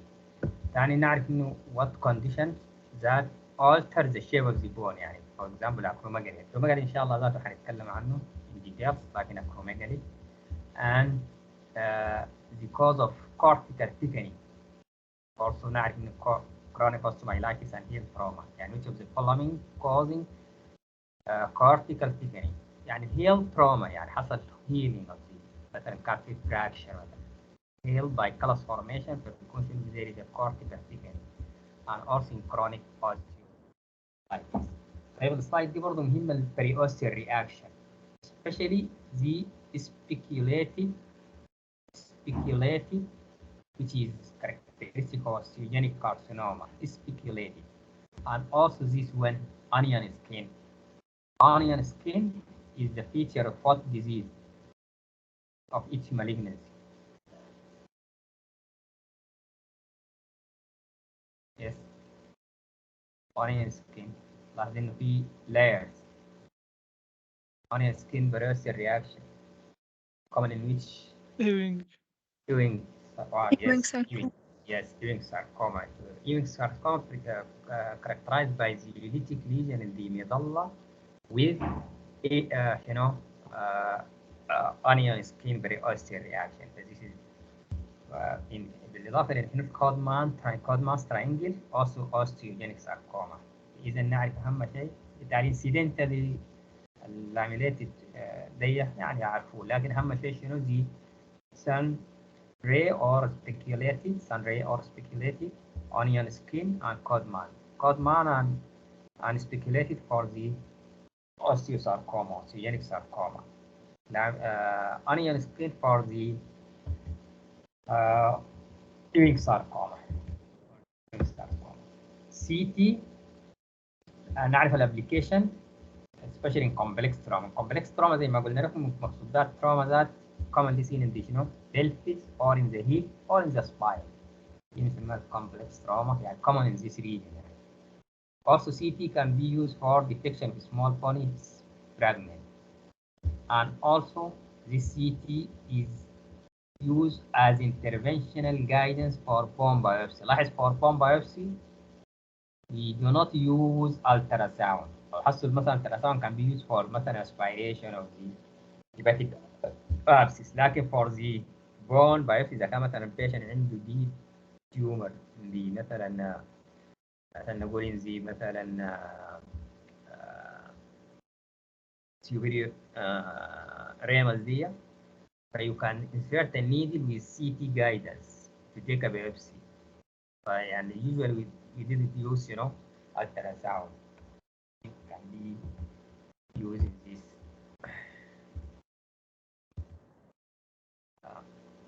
إذا عندنا طيب how to assess the DDH. أول first, what is the DDH?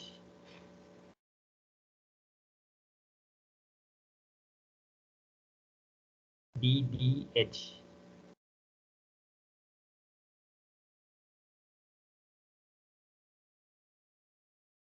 هذا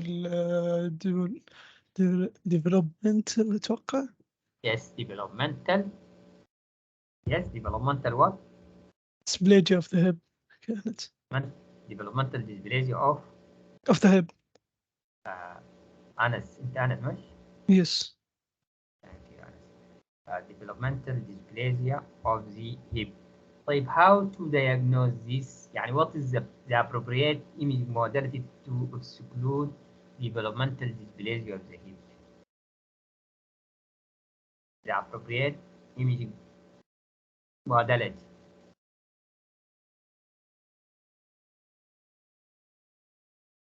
نعمل للبيشنت دي ايش؟ Ultrasound. طيب ultrasound for any age. يعني أي patient develop DDH, ultrasound is the appropriate imaging technique or infant. this. Yes. For infant. Yes. يعني about come in months يعني.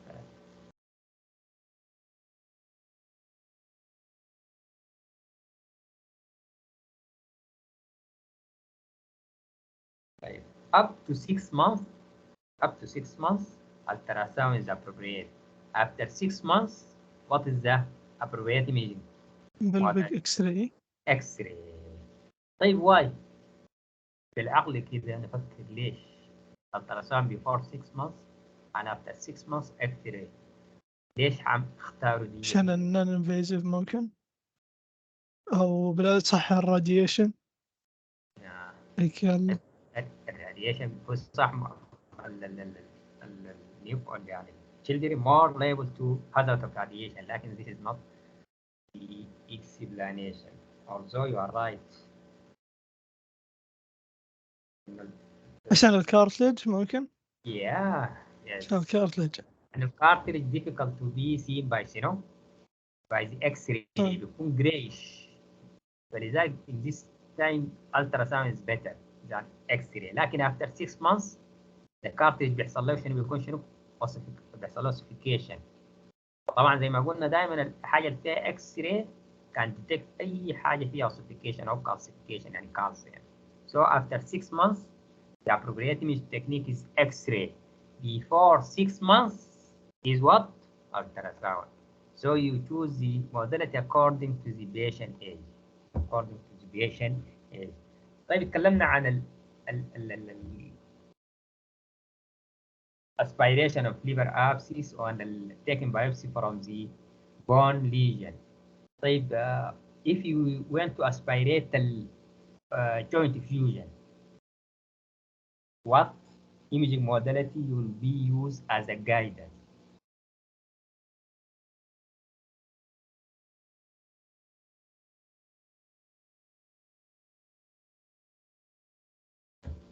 هلا CT, MRI, ultrasound, X-ray.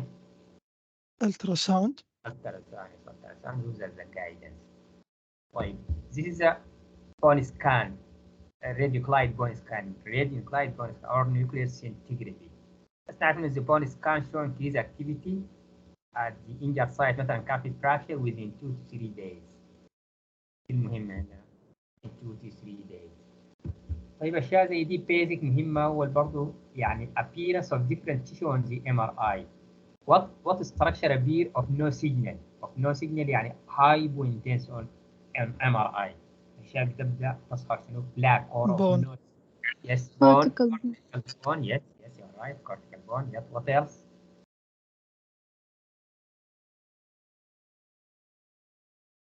ثاني ايش؟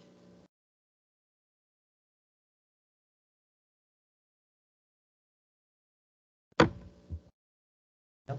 What is this?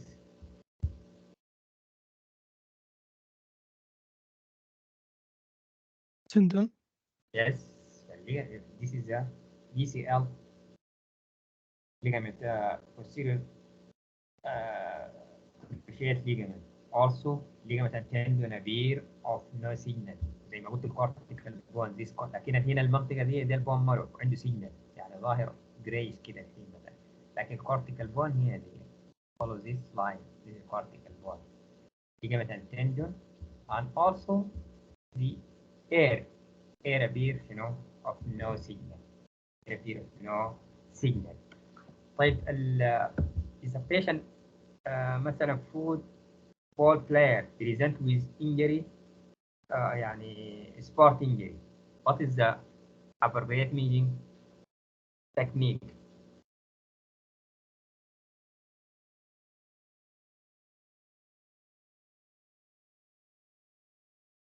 ما suspected fracture بس injury مثلا to knee. MRI. Yes. CT. MRI. MRI. Yes, MRI is appropriate meaning.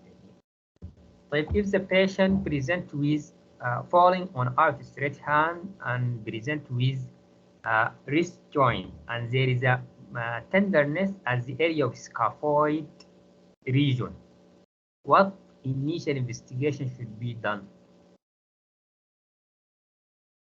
MRI. MRI. Initial. Plain X-ray. Plain X-ray. Plain X-ray. If plain X-ray show nothing, what is the next best? MRI. MRI. But you have to do plain X-ray first. It can demonstrate the fracture of the scaphoid bone. But if it is normal, the best option, the next best option is MRI, not CT, not other.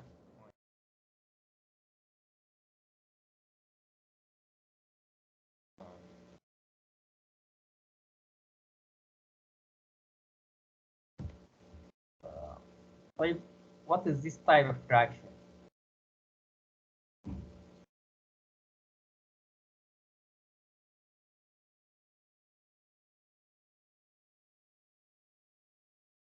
ده بنسميه ايش fracture؟ Green stick fracture. Green stick. ليش سمينا green stick؟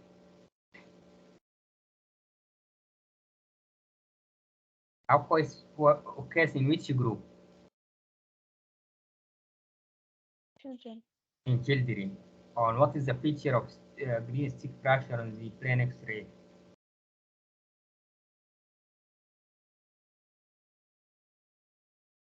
Debulking. Yeah. Swelling the cortex. Yes.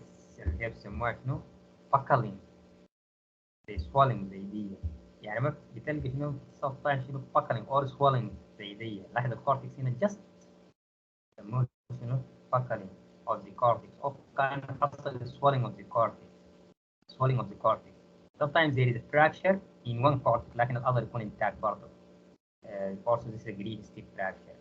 So green stick fracture that usually seen in the pediatric before closure of the epiphyseal plate and characterized by يعني you can follow the cortex and compare the cortex with other side. Is it normally smooth or there is a buckling like this?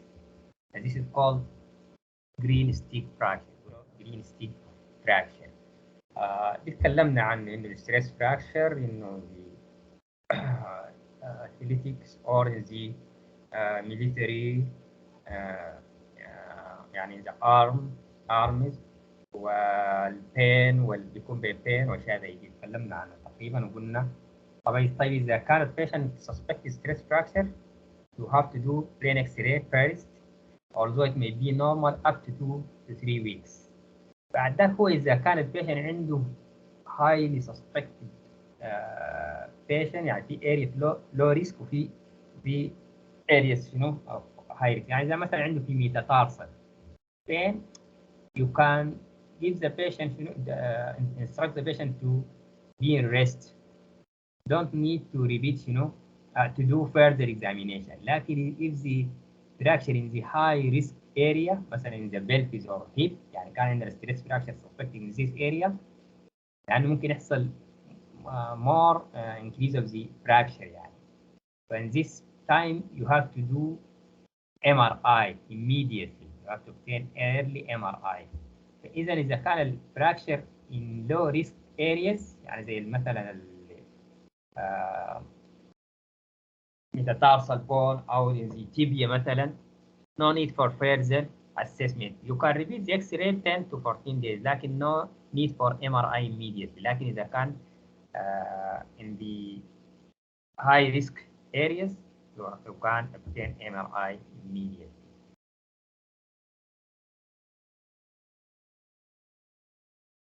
طيب برضه مثلا دي الباثولوجيكال فراكشر اهم شيء نذكركم عليه شنو الليتيك ليجن اللي هي فوكال. لاحظ ذا فوكال ديكريز بون دنسيتي فوكال. اذا كان كله ديكريز البون دنسيتي بنسميها شنو اوستوبينيا. لكن there is a focal this is a secondary from the carcinoma of the breast. The patient develops in this fracture pathology. تكلمنا عن الكوليس فراكشر ووضحناه. the reverse collis fracture اللي هو السميث عكسه تمام بس الانجوليشن anterior instead of posterior. لاحظ الانجل هنا هي towards the anterior aspect لكن هنا في angulation الزاوية للخلف هنا this is the posterior so this is the collis fracture. طيب توماس توث تاين تعرفون Terry Thomas tooth sign is a sign of what?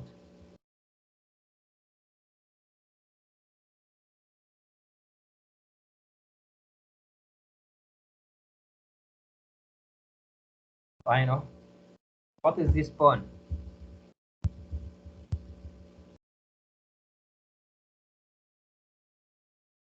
Name this bone.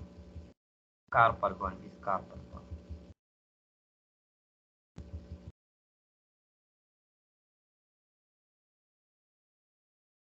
Like what is this? ايش دي مهمة ده. Scaphoid. هذا السكافويد. Yes, this is scaphoid. And what is this? كابيتيت. Yes, and this one? لونيت. Lunate. So the distance between the scaphoid and lunate is and there is a widening of the distance between the scaphoid and lunate. But this is the scapholunate dislocation. There is a dislocation. So this is يسموها Terry Thomas tooth sign. هو تقريبا هو ممثل ولا حاجة عنده absent teeth أنا ما بعرفه. Absent one of his teeth. So this is the Terry Thomas teeth sign. ستريس فراكشر تقريبا انتم من البلوك بتكونوا عارفينه تماما يعني. لكن ممكن اجيب لك مثلا description of يعني انه اكس راي multiple اكس راي of مثلا any long bone. لكن نقول لك انه في fracture in مثلا metaphysis or in the epiphysis or in both. So you have to classify this according to Salter Harris.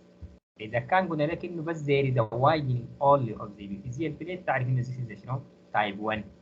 لكن إذا قلنا في widening of the epiphyseal plate with fracture in the metaphysis لاحظ مثلا في fracture line here in the metaphysis so this is a type 2.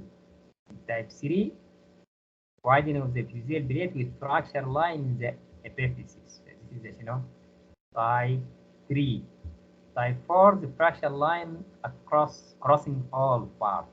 هي لاحظ إنه في fracture in the metaphysis through the epiphyseal plate and epiphysis. So this is type 4. In type 5 there is شنو crushing of the يعني decrease space يعني السبيس بتاع الابيثيزيال بليت بيحصل له شنو reduction due to crushing of the cartilage. إذا نحن نجيب لك شنو description أنت بتعرف to classify how to classify this you know fracture according to this classification. Clear? The Salter Harris.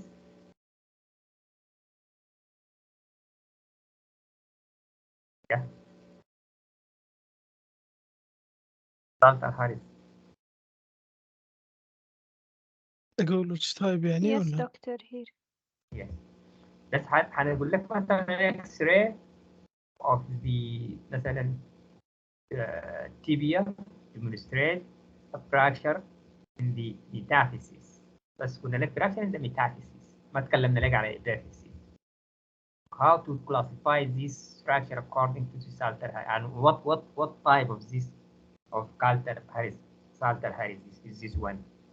هنقول لك 2 3 4 5 انت تعرف انه this 2 ليش؟ لانه fracture only in the metaphysis لكن اذا كان قلنا لك fracture in the metaphysis and epiphysis تعرف انه this is called type 4 مثلا.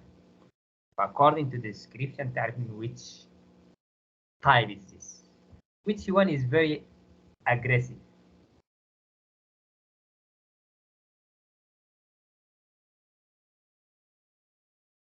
The very aggressive one.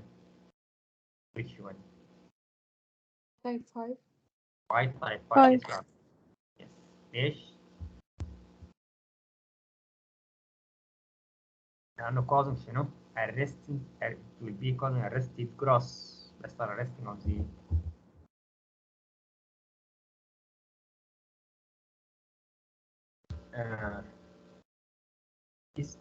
طيب ال posterior dislocation of the shoulder. أول شيء نعرف إن الهيستوري إنه البيشنت دائما بيكون حصل له شنو؟ ecteric shock or epileptic seizure. ديل دائما هم البيشنت اللي بيجون posterior شنو؟ dislocation of the shoulder. ecteric shock or epileptic seizure. ثاني نعرف الساين دي قلنا دي اسمها ايش؟ تشبه ايش؟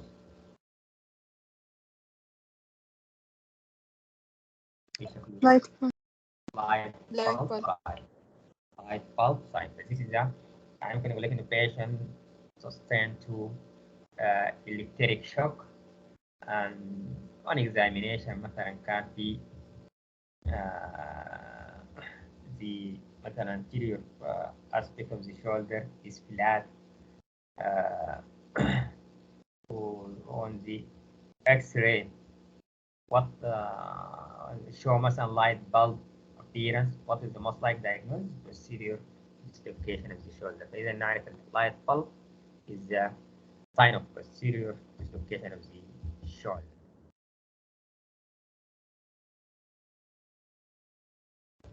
Any question in this part?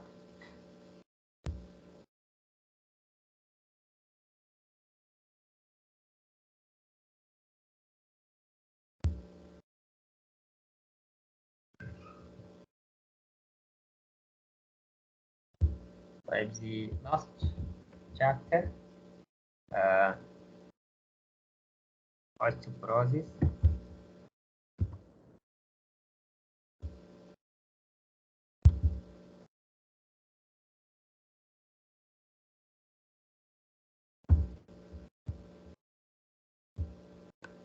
Osteoporosis.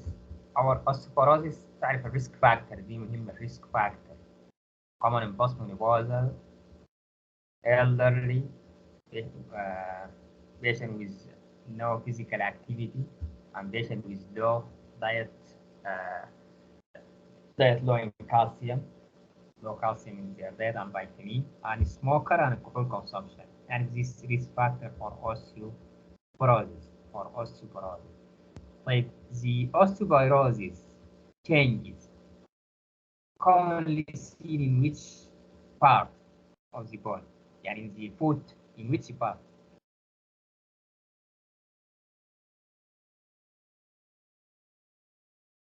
The tibia, in which structure?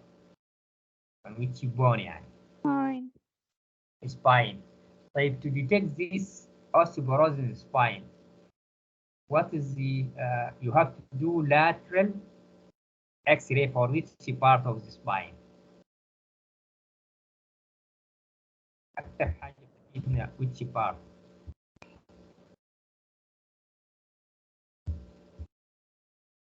What is this part? lumbar. lumbar. إذا نحن lumbar or thoracic أكتر حاجة not شنو not sacrum ولا not coccyx. فإذا lumbar or شنو or thoracic. طيب the best or the best and the standard gold standard imaging technique for assessment of osteoporosis is what? The gold standard.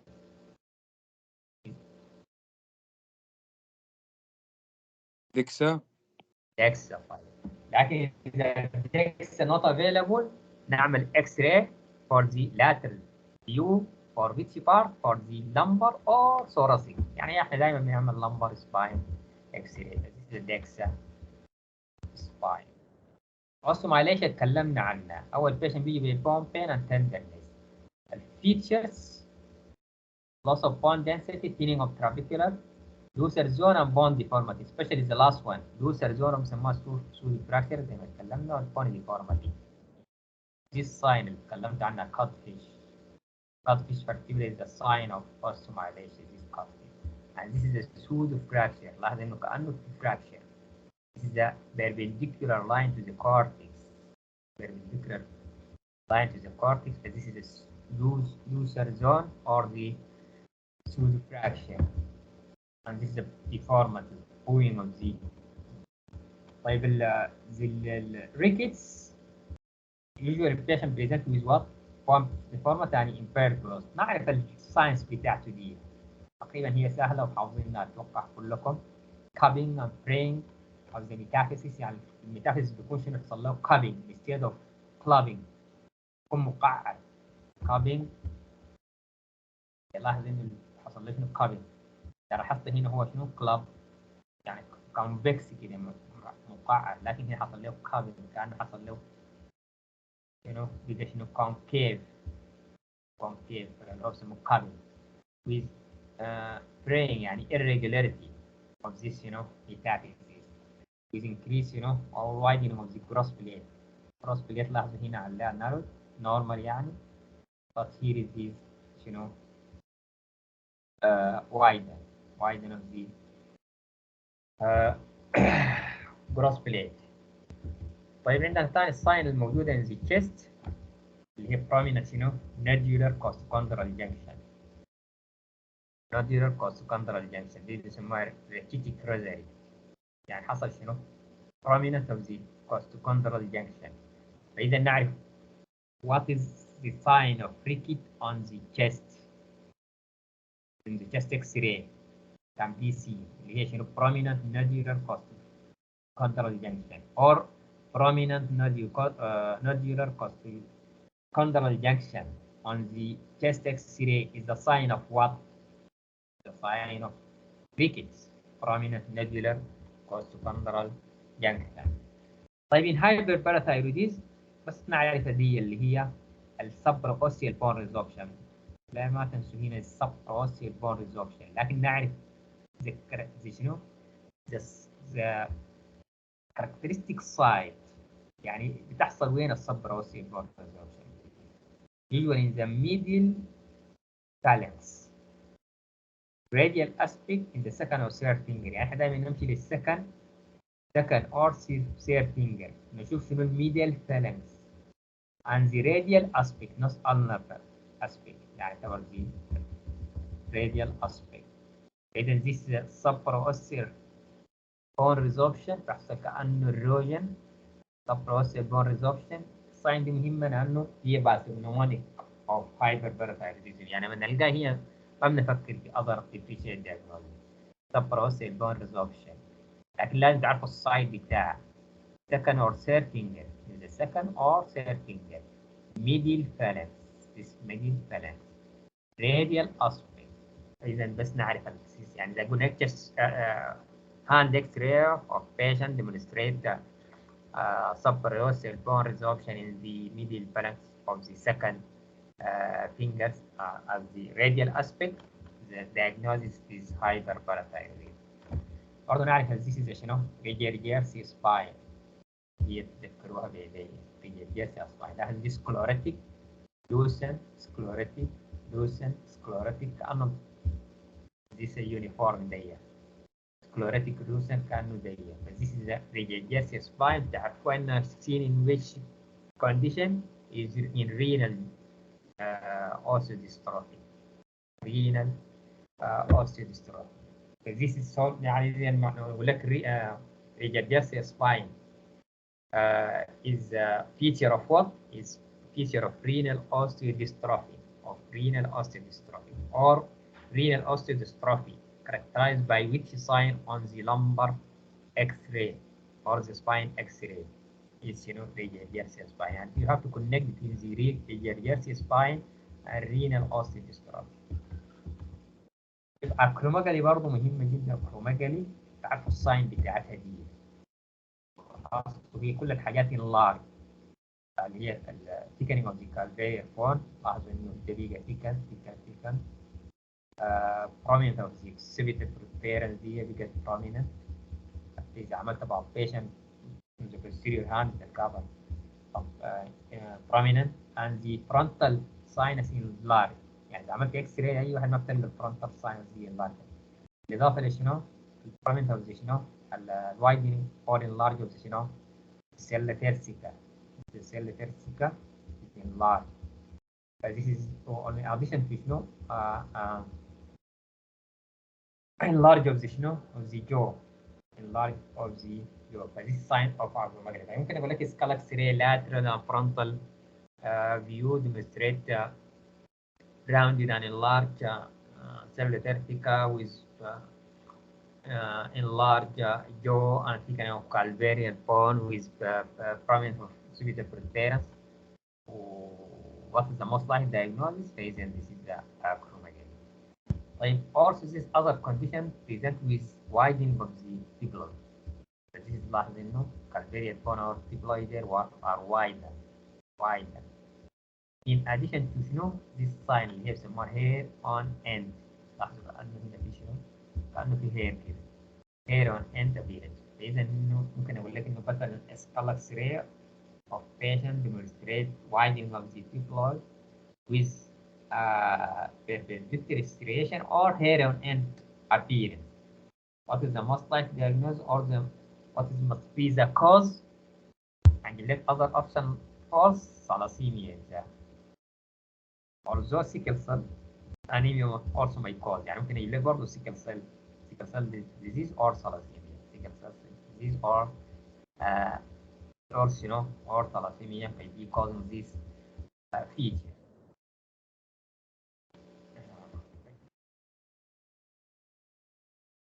طيب the osteopetrosis. يعني لاحظ إنه دي petrosis ما osteoporosis. osteopetrosis. This marble disease يسموه. Characterized by شنو؟ generalized increased bone density. لاحظ البون كله بقى أبيض مرة. فدي شنو؟ osteopetrosis. إذا مثلا أقول لك pelvic X-ray or chest X-ray demonstrate generalized increased bone density. What might be the cause or what is the most likely diagnosis? Osteopetrosis, not osteoporosis. Rheumatoid arthritis.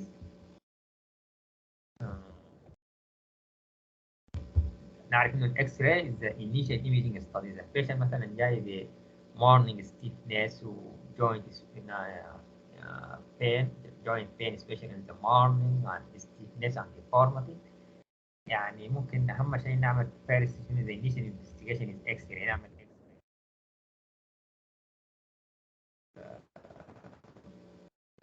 ونتذكر السوان neck and botanier deformity and شنو ulnar deviation of the fingers. نتذكر الساين دي ثلاثة دي swan neck near and ulnar deviation of the finger. sign of arthritis. ankylosing spondylitis تكلمنا عنها. sacroiliitis ديجر ساين and bamboo spine تكلمنا عنه ولا bamboo spine. طيب osteoarthritis. طيب what is the symptom what is the clinical presentation of osteoarthritis?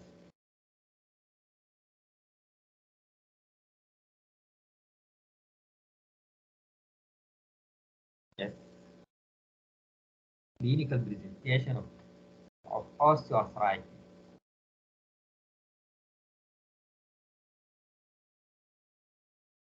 Yeah. بين مع الجهد ممكن Yes. يرتاح مع الريست. Yes. Very good. اللي هو عندنا pain يعني increase with activity are relieved by rest. والستيفنس اللي يكون بالصباح أيوة. ممكن. Yes ممكن especially in the morning حتى بعد مثلا 20 minutes ولا شنو ممكن تحصل له relieving يعني. طيب in which age this osteoarthritis is more common? اللي أكبر من 50 أو 55 أتوقع. Yes يعني في الالدري يعني أنا بعد ده ممكن يجيني مثلا osteoarthritis.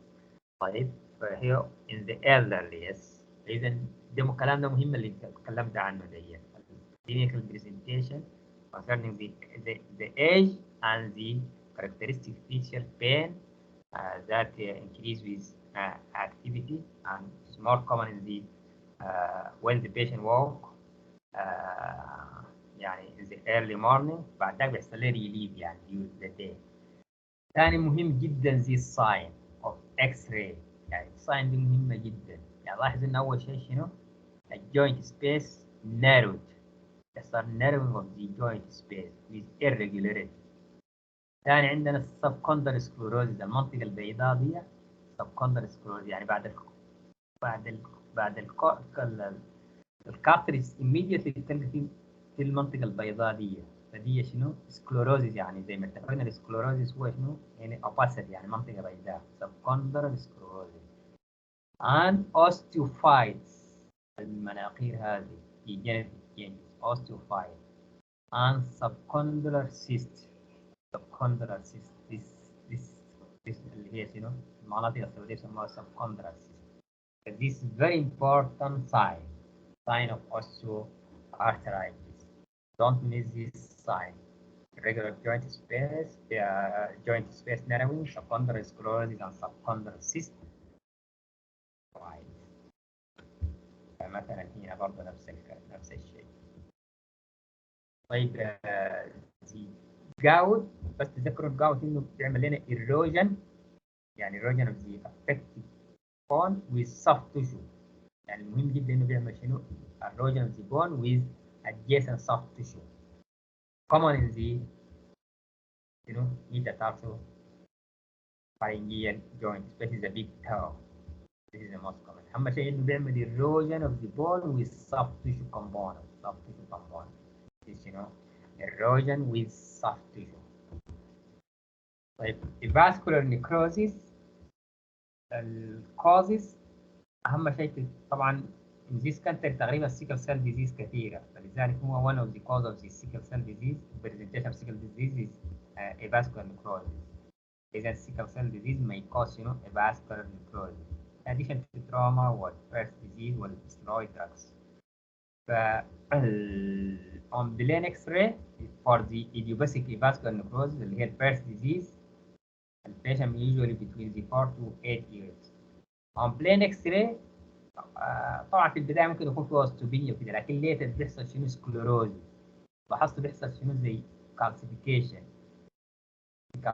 منطقة بيضاء البيضاء هنا وحصل collapse of the شنو of the articular surface of the epiphysis يعني لاحظ الابيفيسيس هنا normal لكن هنا collapsed due to this birth disease.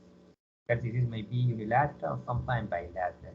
لاحظ لكن أهم شيء collapse of the of the articular surface يعني the epiphysis is collapsed.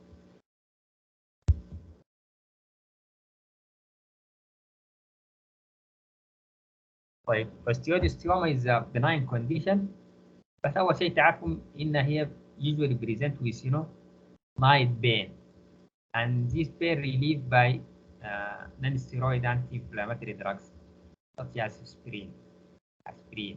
This is مهم أول في الهيستوري ديزيز. ثاني كيف to diagnose this on the plain X-ray or on CT دايما بيكون عندنا شنو؟ small lucency يعني منطقة سوداء. small lucency واضحة تقريبا this. small lucency surrounded by sclerotic area دي بنسموها نايدس. لاحظ انه حوالينا في شنو؟ سكلوروزيس. this is السكيودستيوما. احيانا within this لوسين او النايدس بيحصل لنا في كالسيفيكيشن، بيكون في كالسيفيكيشن in the center. اذا شنو هي الدنس؟ الريم بيقعد الدنس، لكن in the center هنا ما مبينه كويس، لكن in this one center بيكون النايدس دي بتكون لوسين، لكن بريفري بتكون سكلوريتيك or dense. وبيكون عندنا احيانا calcification within the center. calcification ممكن in plain X-ray مرات صعب يعني. لكن in the CT you can see this calcification within the nidus. طيب الانيوريزمال بونسيس برضه مهمه جدا انه نعرف اللوكيشن بتاع. اول شيء هي الانيوريزمال بونسيس occurs between closure of the epiphyseal blade. يعني هي الابيفيزيال بليد دي يعني usually close يعني maximum at 9 years maximum يعني ممكن 16 17 لكن maximum at شنو يعني after 9 years this epiphyseal blade usually not seen on the plain X-ray. تلقاه closed or fused. طيب إذا aneurysmal bone cyst seen on the bone before closure of the epiphyseal blade. لكن عين شكلها كيف؟ هي بنسميها ليتيك ليجن. اتفقنا على الليتيك ليجن انها شنو؟ فوكال ريدكشن اوف بون دنسيتي. This is the ليتيك ليجن. سماها اكسيبانسايل يعني كانها عامله دايليتيشن اوف ذا بون. حتى عامله لنا عن الكورتكس ثينينج ذا كورتكس.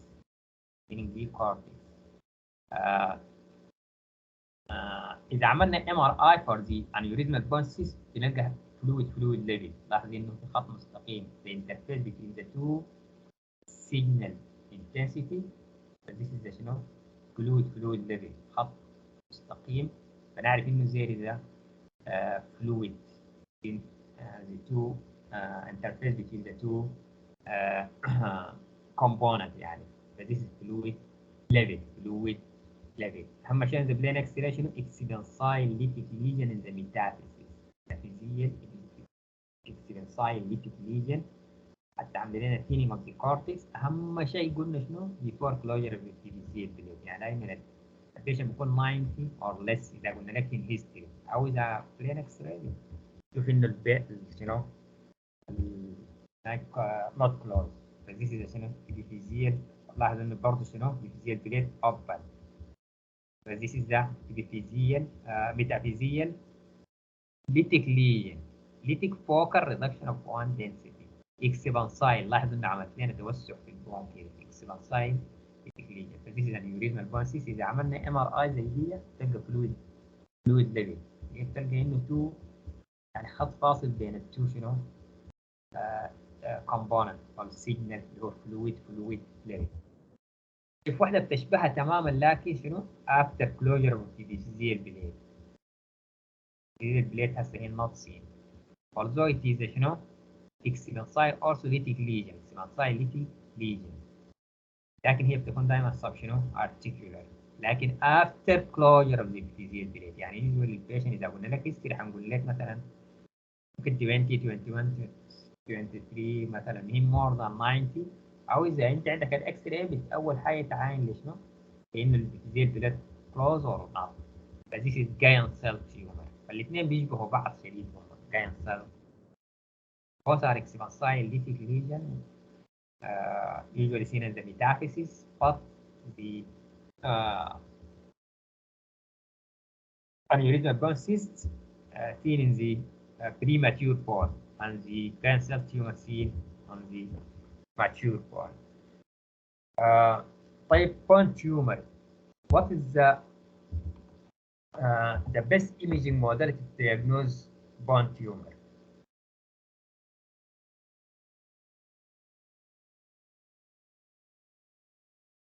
Yes, what is the best راديوغرافي. نعمل بلين اكس راي عادية، الراديوجرافي دي بلين اكس راي. لكن الام ار اي and CT help us in which يمكن الستيجنج أو شيء زي كذا. أيوة staging It's extension rounding structure. yeah to أو destruction yes. invasion of the other adjacent structure and how the radionuclide bonds can help us in which condition. يعني in the patient with bone tumor بتفيدنا ايش this radionuclide or الميتاسيس. yes الميتاسيس دي ميتاسيس. عارف انه plain X-ray is the best imaging mode technique for making bone tumor diagnosis. لكن MRI or CT to assess the extension of the tumor to show the other adjacent structure or to assess the neurovascular bundle invasion by this tumor. لكن this radionuclide bone scan done for assessment of the secondaries to secondary. طيب osteosarcoma common in which age group؟ يعني the pediatric or in من 5 ل 20. yes 25. طيب عنده بايموزن. عندها bimodal distribution also can be occurs in the patient with what؟ ادفانسز. yes اللي اوفر 60 ولا؟ yes يكون عنده ايش دائما اوفر 60 بيحصل لهم osteosarcoma. malignancy. ايش which type of malignancy؟ مالتيبل مايلوما. ممكن لا مالتيبل مايلوما تيومر عادي. yes what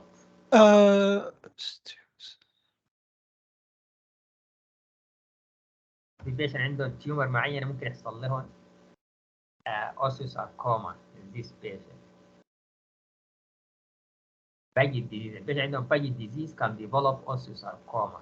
عشان كده بقول عندها bimodal distribution in the pediatric and in elderly. لكن دائما اللي بتيجي للالدر يكون عندهم باجي disease يعني complicated by the osteosarcoma. طيب what is the characteristic site of osteosarcoma؟ يعني common in which part on the bone يعني؟ Intervene. Yes knee.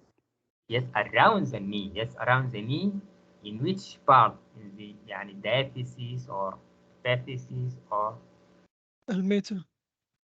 in the metaphyseal region. Metaphyseal region. And قلنا what is the characteristic periosteal reactions that commonly seen in osteosarcoma? Sun ray. Sun ray or speculated and with Codman triangles. طبعا بيحصل لنا هو يكون فيه شنو زي new bone formation and bone destruction. طيب the chondrosarcoma common in which bone؟ Pelvic bone. Yes, pelvic bone. Scapula. Yes. And what is the Femora. characteristic? Yes, all these can be affected by chondrosarcoma. طيب what is the characteristic feature of chondrosarcoma on plain X-ray؟ بتشوفها كيف؟ بتكون شكلها كيف؟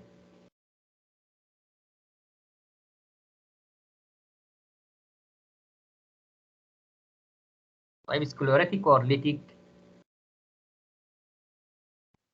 Lytic. lytic. lytic. يعني عندك في حاجة معينة مهمة جدا to diagnose chondrosarcoma يكون فيها ايش؟ الموث ايستن او ايتن. ماوث ايتن او موث ايتن. yes mouth eaten bone Yes. destruction. and what يعني طيب في حاجة مهمة يعني usually seen within the lytic lesion. الفليكس اوف كالسيوم. yes yeah usually there is هي بيكون عندنا هنا calcification flex of calcification مثلا زي دي lytic lesion لاحظ انه في calcification. there is calcification flex of calcification. the fat how fat appear on the CT normal اي fat on CT بنشوفه كيف fat the CT number يعني or CT Hounsfield unit يعني تحت دائما الفات بيظهر كيف on CT؟ Dark. dark. yes dark. بيسموه شنو يعني on CT in terminology؟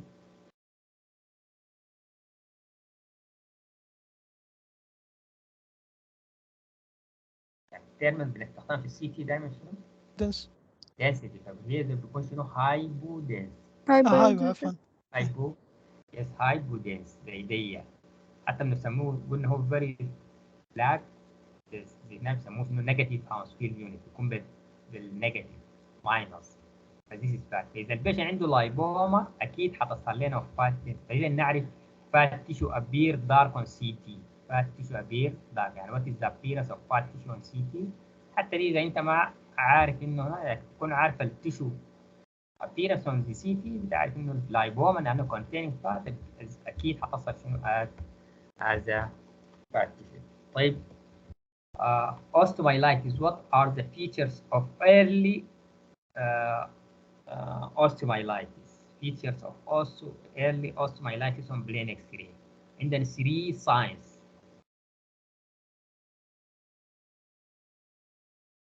دي مهمة برضه 3 signs دي.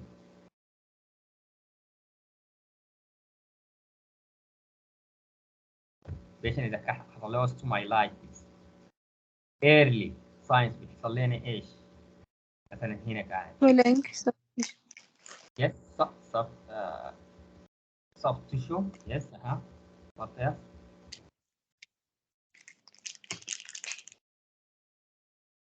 bone destruction. Bone destruction. البون ديستراكشن الثاني بيحصل ايش؟ Periosteal reaction. Periosteal reaction.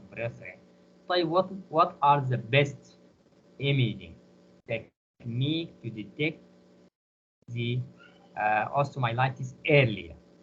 احسن حاجه كان detect osteomyelitis earlier ايش؟ which techniques؟ MRI. MRI and what? X-ray. No. X-ray. MRI and what else? Radionuclide. Yes, thank you. These techniques can very sensitive to detect the osteomyelitis early. إذا البيشنت عنده osteomyelitis, you can detect this by using or performing either MRI or radionuclide bone scan. لكن X-ray and CT usually normal in early stage. لذلك don't miss إنه MRI and radionuclide bone scan are the best imaging technique to detect this osteomyelitis. This is the last slide.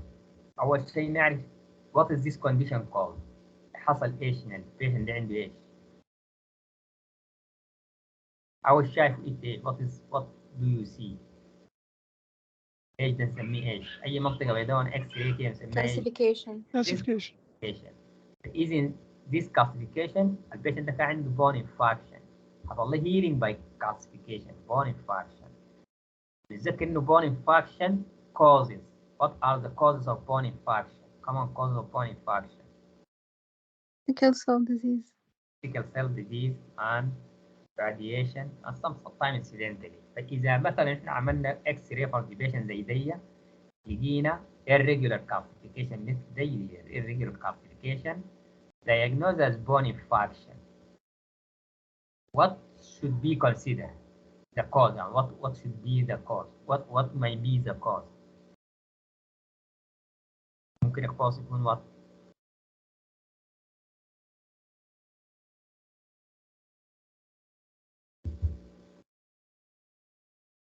دكتور عطية السؤال. X-ray of the مثلا tibia demonstrate irregular calcification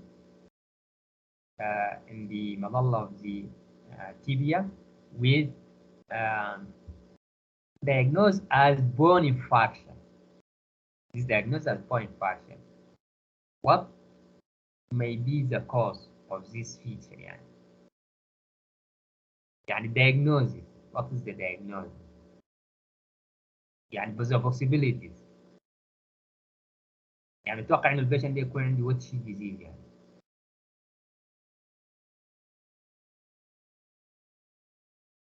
قلنا common cause of infection اللي هو healed by calcification causes what? What are the causes? Yes? Sickle. Yes? Sickle cell disease.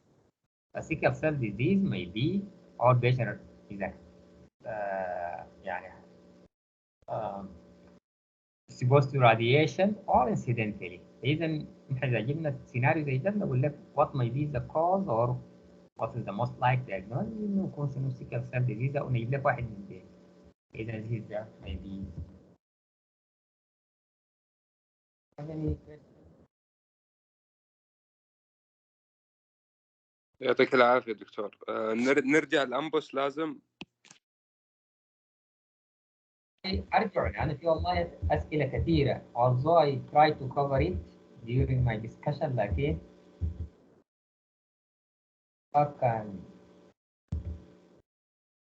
try to answer a question, many questions from Jambos. This may be the best.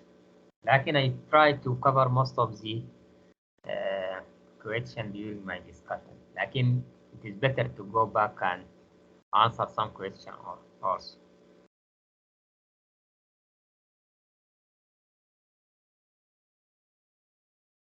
Do you have any more questions?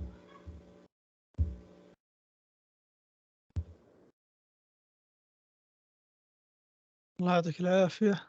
إن شاء الله. الله يعطيك العافية. So if you have any question, anytime you are welcome. Anytime, contact me. Inshallah, I will answer.